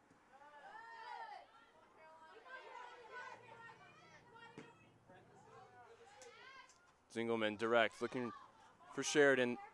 Lays it back for Alex Walsh, takes the shot on. Blocked on its way through, and Dowling's able to come and claim it ahead of Molly Sheridan. Assisted Katie Ward on the game's only goal.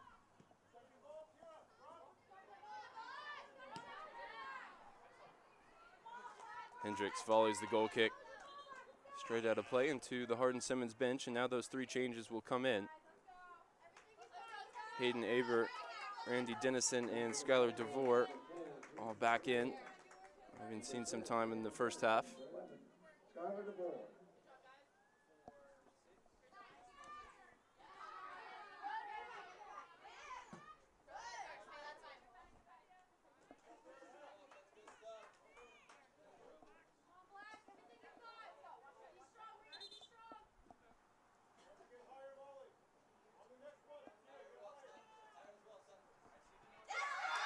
Dennison there. Steps in front of Stafford. And now Aber, another of the substitutes, going the other way for Hardin-Simmons, but Zingelman able to make up for her own error with the throw and win it back. And now Sheridan pokes it into the path of Stafford. Bean comes across and is able to deal with it. Really strong defending that time on the 5th-year senior.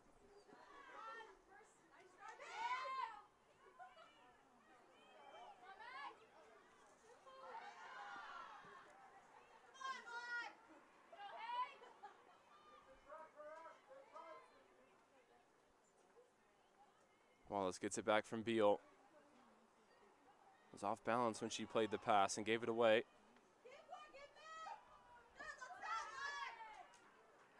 Eventually Trinity conceded the throw.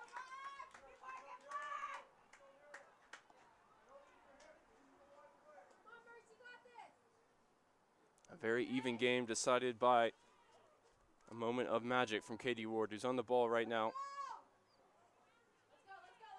Laid across for Walsh. Cuts past her defender. And now she's on the charge. Lays it wide again for Stafford. Kira Stafford onto her right foot. Rolled across. Sheridan lays it off for Hendricks. And now Cameron Beal. Wide for Everts. Sabrasula there to defend, and 6-2 her task, winning the goal kick.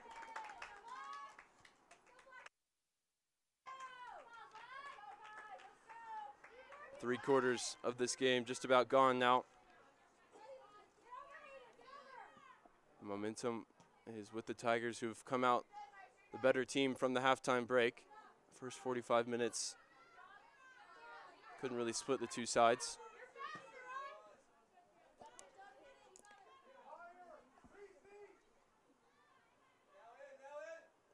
Now Bailey Meyer allowed the dribble 20 yards into the Hardin-Simmons half. She lifts it in towards Sheridan. And Madeline Dowell clears the Hardin-Simmons lines, giving possession back to Trinity.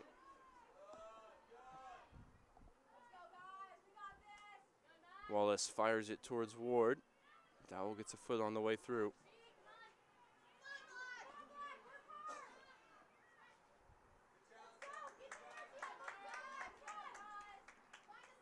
Overhit pass here, and the Cowgirls will have a throw. Trinity back in defensive shape. No changes to the starting 11 for Coach Harrison here since the halftime break.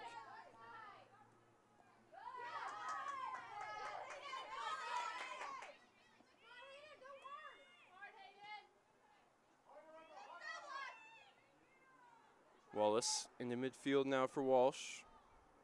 He's able to turn, look up.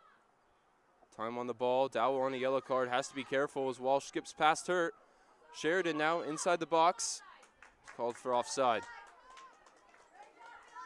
There's a good example of the battle between Walsh and Dowell, which now favors the Trinity senior with Dowell playing on that yellow card.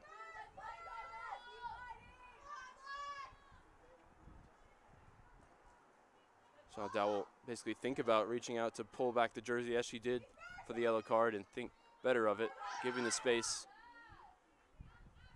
to Walsh. Here is Dowell now on the ball. Down the line looking for Dennison. It breaks for Abor. Meyer fighting to keep her balance. It's Abor now. Fires the shot and Bolish turns it aside with a diving save. For the first time this afternoon, it's really strong center forward play. It was Hayden Aber, the junior from Abilene, who was finally able to turn the Trinity back line and fire a shot on goal. First save of the game for Bolish, and she came up big.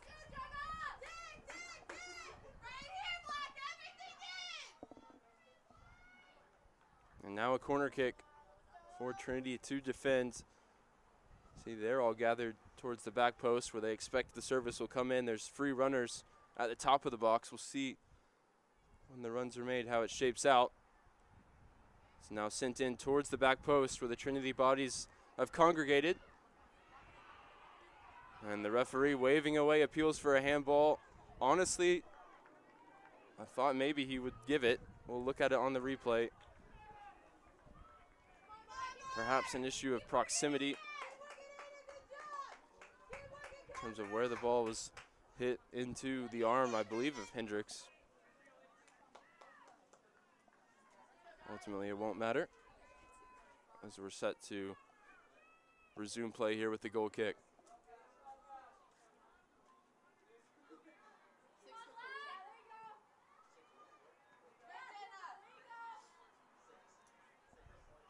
Walsh wide for Everts, takes a heavy first touch. And now Sabersula with some green grass ahead of her. It's in behind for Aber.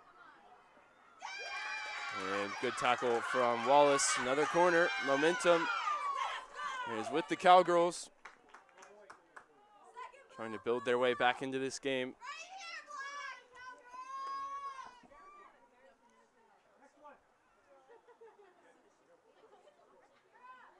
Both teams will make the change here on the corner kick.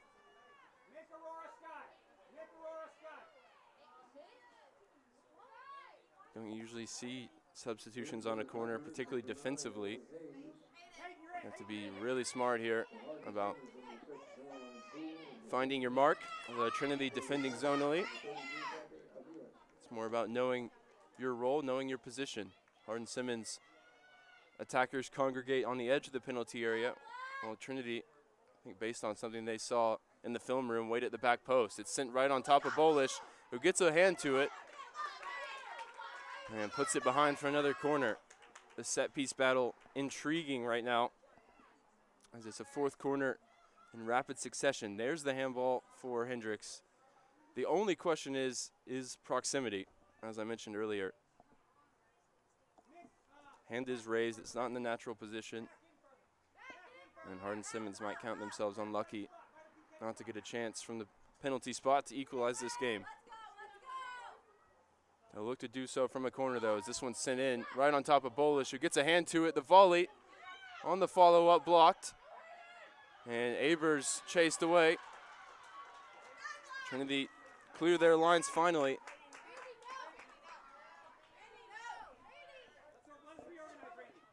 We're going to see Madison Horner for the first time on the Trinity side in just a moment. It's Dennison's throw. Flicks off the thigh of Hendricks. And now Dowell. Ahead for Aviles. Trying to turn, can't get past Hendricks. Aviles again strong, holding off Meyer, and shot from distance for Randy Dennison flies over the bar. I'll bring Horner into the game. She scored against Hardin-Simmons earlier this year senior out of Austin, Texas.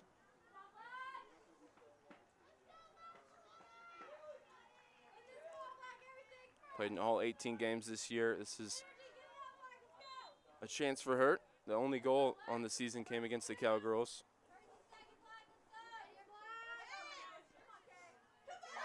Tenth game off the bench for the senior. She's been fighting with the likes of Stafford, Everts, Mikulski for those wide positions in the Trinity lineup. Another corner for the Tigers to deal with. The momentum building, the excitement building. On the bench down to my left.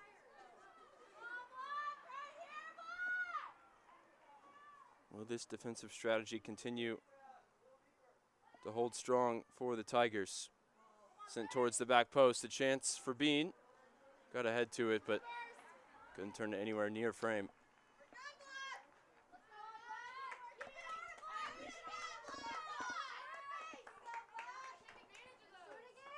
Approaching now 15 minutes to go.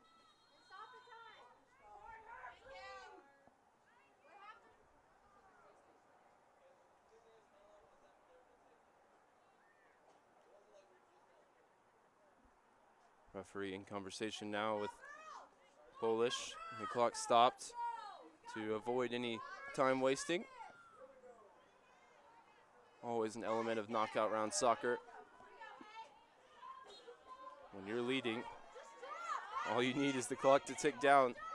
For Trinity, that means 15 minutes to go, standing between them and the fourth straight victory over Hardin-Simmons.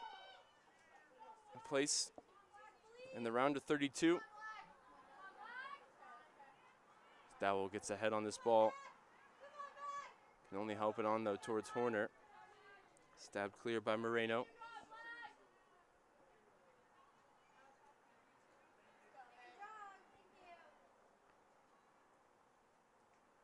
It'll be just a brief rest for Michaela Sabrasulo, who's going to come back into the game now. She's checked in for Aviles. Moment of indecision at the back, and it's presented a chance to Trinity. Emily Hayes gets a foot to it as Sheridan was dragged to the ground.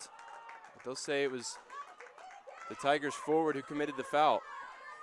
Curious one that. It looked like maybe both players had a hold of each other. Nearly a self-inflicted error. That's what we saw cost Hardin-Simmons against Trinity already this season.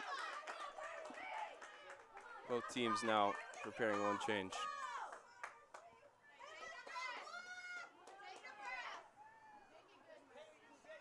And Mummert, who's going to take this one, is the furthest back. Everybody else interested in finding that equalizing goal. Spread out across the Tigers' penalty area. This one lofted in. And now it breaks at the back post. Strong defending there from Walsh, and Katie Ward's all alone if she can send it down the line. Here is Katie Ward with the Hardin-Simmons defenders streaming back. Katie Ward, can she get past her defender? No. The referee says she was impeded. Free kick now for the Tigers.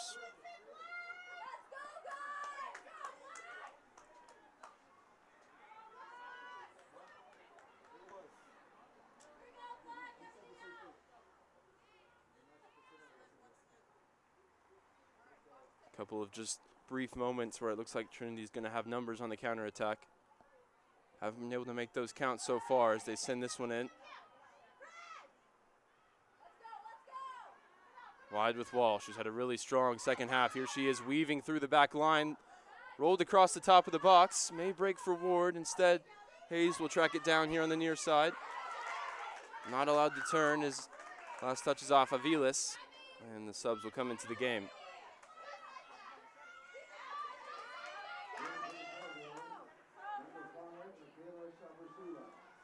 Sabrasula in for Aviles, and Walsh off for Bowers on the other side.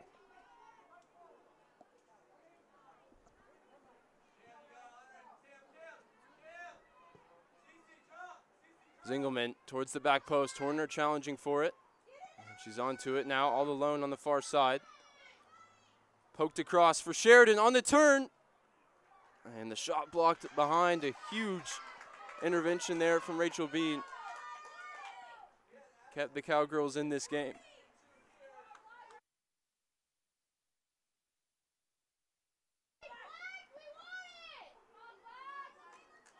Katie Ward will take the corner. Tigers looking for a goal to provide some insurance to kill this game off with 11 minutes to go. Swung in by Katie Ward towards the near post. Easy for the Cowgirls to defend. Katie Ward is onto it. This one, plenty more behind it. She couldn't wrap the hips around and keep it in play. Disappointing service there from Trinity's star player. She's lived up to that billing here once again. Has the goal to split the two teams, and it was a spectacular goal from the top of the box. Justifying that back-to-back SCAC Offensive Player of the Year award that she was given yesterday. Continuing a terrific senior season. She doesn't want it to end. As it stands, they'll play at least one more day against the winner of Pomona-Pitzer and Pacific Lutheran tomorrow, but still 10 minutes to navigate against their greatest regional rivals.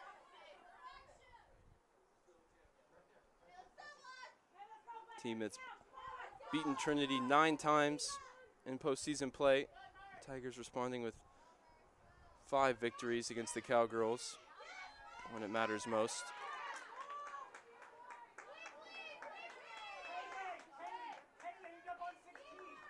But it seems like the pendulum may have swung the other direction. Trinity with 3 straight wins against Hardin-Simmons, looking to make it 4 today, including 2 straight NCAA tournament games. 1 in Abilene and now 1 here at Paul McGinley Field. Beal tries to go direct. Can't find Madison Horner. Dennison launches it forward. Zingelman's there ahead of Sabersula. And Horner takes a bump. Free kick for Trinity. Referee blowing his whistle more frequently here in the past 10 minutes or so than we saw in the first half. It was a physical game. The referee allowing it to be that way. Seems to have changed his tune here.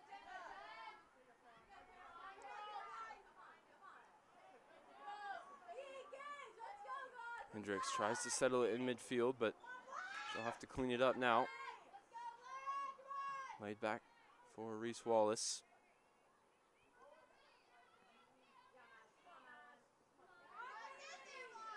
Here's Katie Ward. 3 to her left. Katie Ward interested in taking the defender on. The help comes. Beal waiting at the edge of the area, and Ward's cross, disappointing. It's out of play.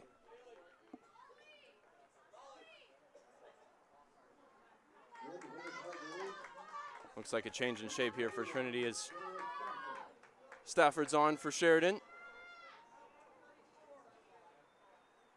And believe it's going to be a back 4 for Coach Harrison. Looking to see this game out.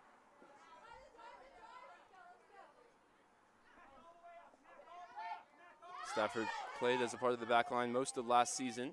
She's got a little bit more freedom playing in midfield this year. Her role coming off the bench now is to make sure that Trinity get this over the line. Katie Ward looking to put it to bed now as she's around the goalkeeper. And the referee says corner. Dowling getting a hand on the ball.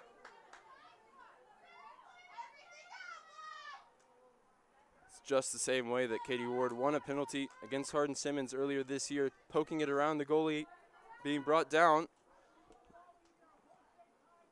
And that one, very close call for the referee.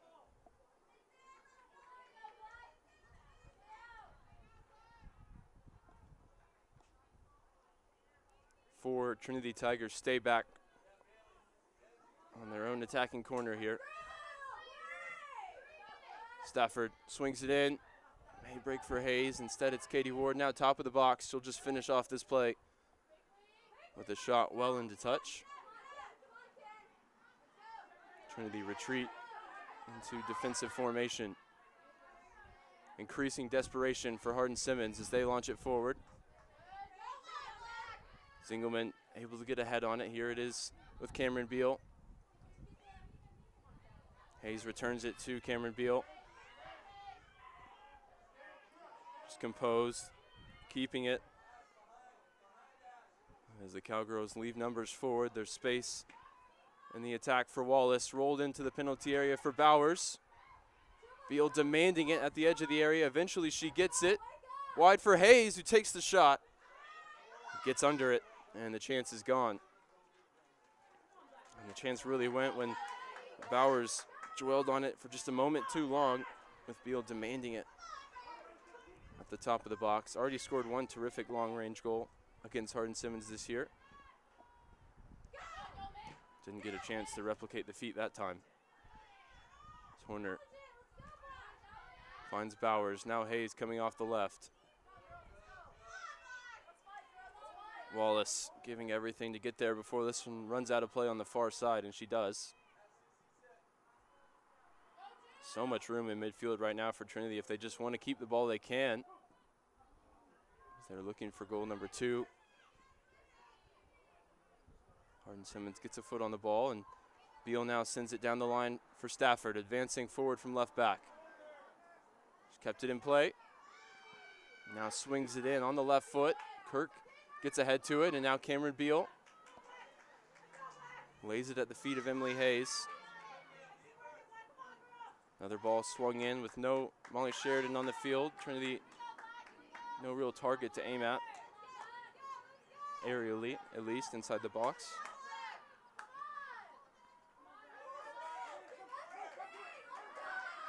And Stafford, I think, gonna try and go to the corner for Ward. Couldn't stay on side. Costly mistake maybe for Trinity, as they just need to see this game out. There's still a sense of urgency to try and find the second goal. You understand it, but Hardin-Simmons is giving up a lot of space in midfield. Dowell, miss-hit clearance. Hendricks is onto it. And the foul goes against Hardin-Simmons. Kaylee Maddox called for it in the center circle.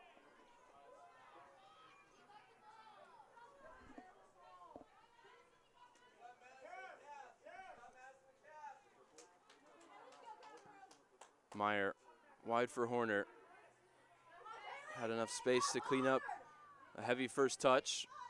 Now Wallace, who's playing as a right back, swings the ball in, giving the ball back to Dowling. Booming punt downfield. Stafford's first to it for Trinity.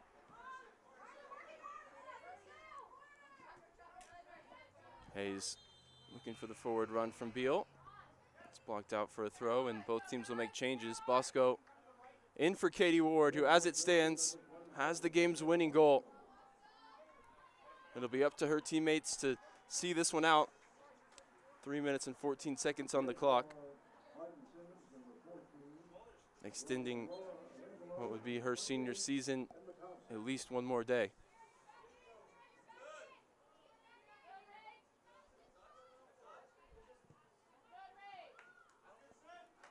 Last touch off Hayes. And the energy of Michaela Bosco is going to be needed here in the last 3 minutes. She sprints across to put the pressure on.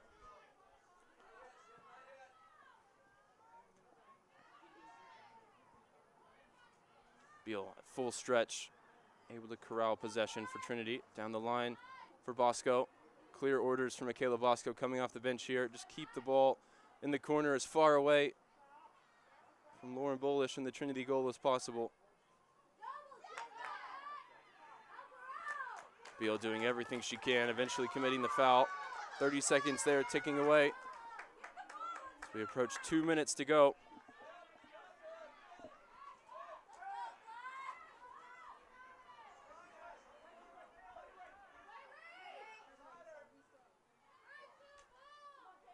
Hardin-Simmons into the Trinity half here as Thompson picks it up. 2 Tigers around her. She's able to keep it in play, making her way down the left side. She's cleared out that time by Hendricks.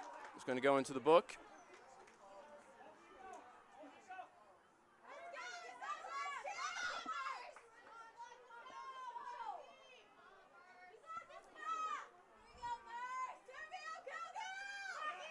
Hendricks there clearly late, just wanting to stop the run from Thompson, who was looking dangerous on the left. For Hardin-Simmons, Coach Harrison going to withdraw Hendricks, protect her from a potential suspension tomorrow.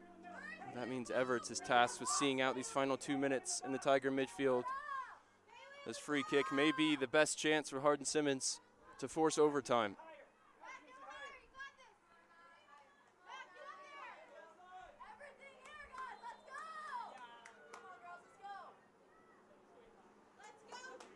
It's going to be ASC Midfielder of the Year, Madeline Dowell, to send it in. Here it is, right on top of Bolish, who gets an important touch, making the save, conceding the corner. Everybody forward, except for Kendall Dowling. And even she might decide to join in. 1 minute and 30 seconds. Stand between Trinity and a spot in the round of 32, with Hardin-Simmons threatening now to take us to overtime. The ball sent in all the way through. Bolish gets an important touch. And another corner. No, goal kick.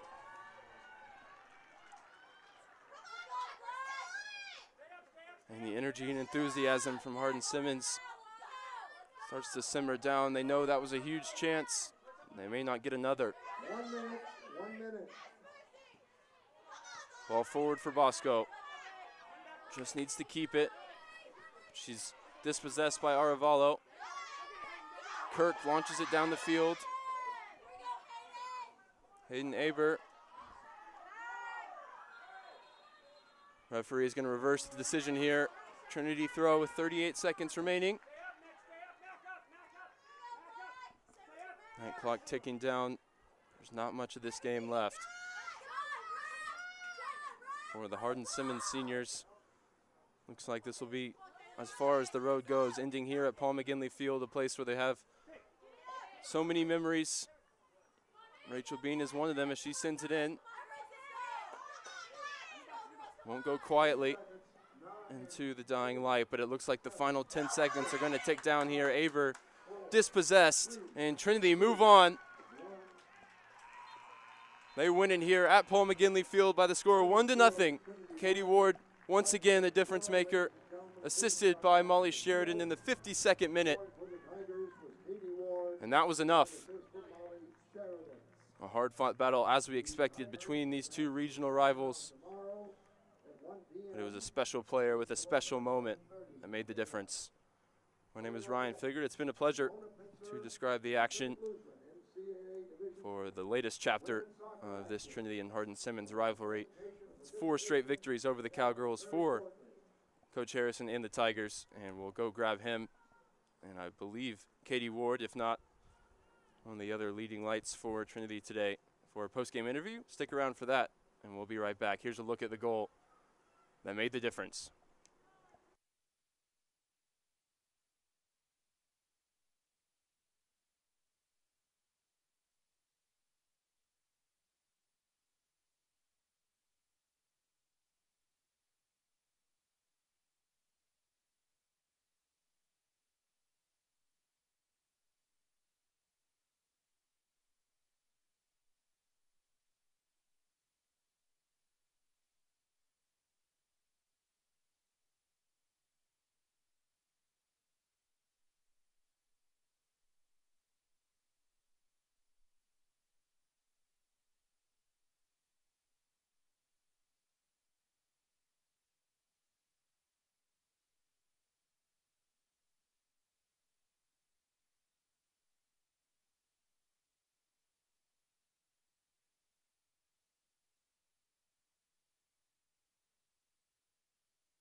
Ryan Figured here with Hardin-Simmons head coach Marcus Wood.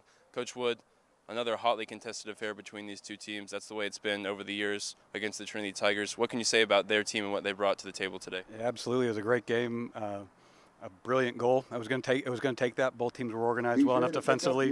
It was going to take something special for a winner, and they got a very special technical quality goal. And tremendous respect for Trinity, our best opponent really every year. We hope they go far. And this season there's been ups and downs. You know, looking back on it now, you haven't had much time to reflect, but what can you say about what this team has been, how they developed over the course of the year? Well, clearly we came a long ways, but we're a very different team from the beginning of the year, and we played the game we wanted to play.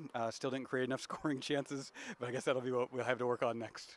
And what we say to your seniors, you know, a few fifth years and a few just true seniors who now maybe have played their last game for your program. And we love them. Our seniors are everything to us. They built this very young team, and they've been incredible to us for either 4 or 5 years, and we just love every single one of them. So congratulations on another great season. Thank you.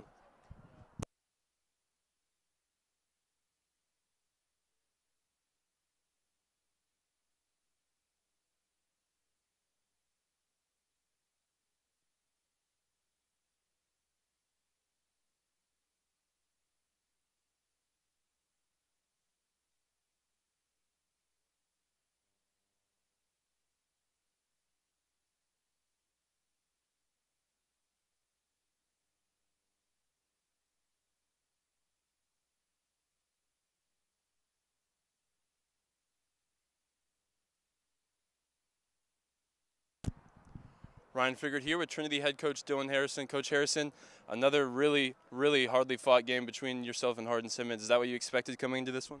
Yeah, I mean, it's a shame, in all honesty, that's around a 64 game because, I mean, before you even add in the history of it, the quality of the teams, just battling it out, challenging, doing what they do best, each having a different idea of the ways that they can win games.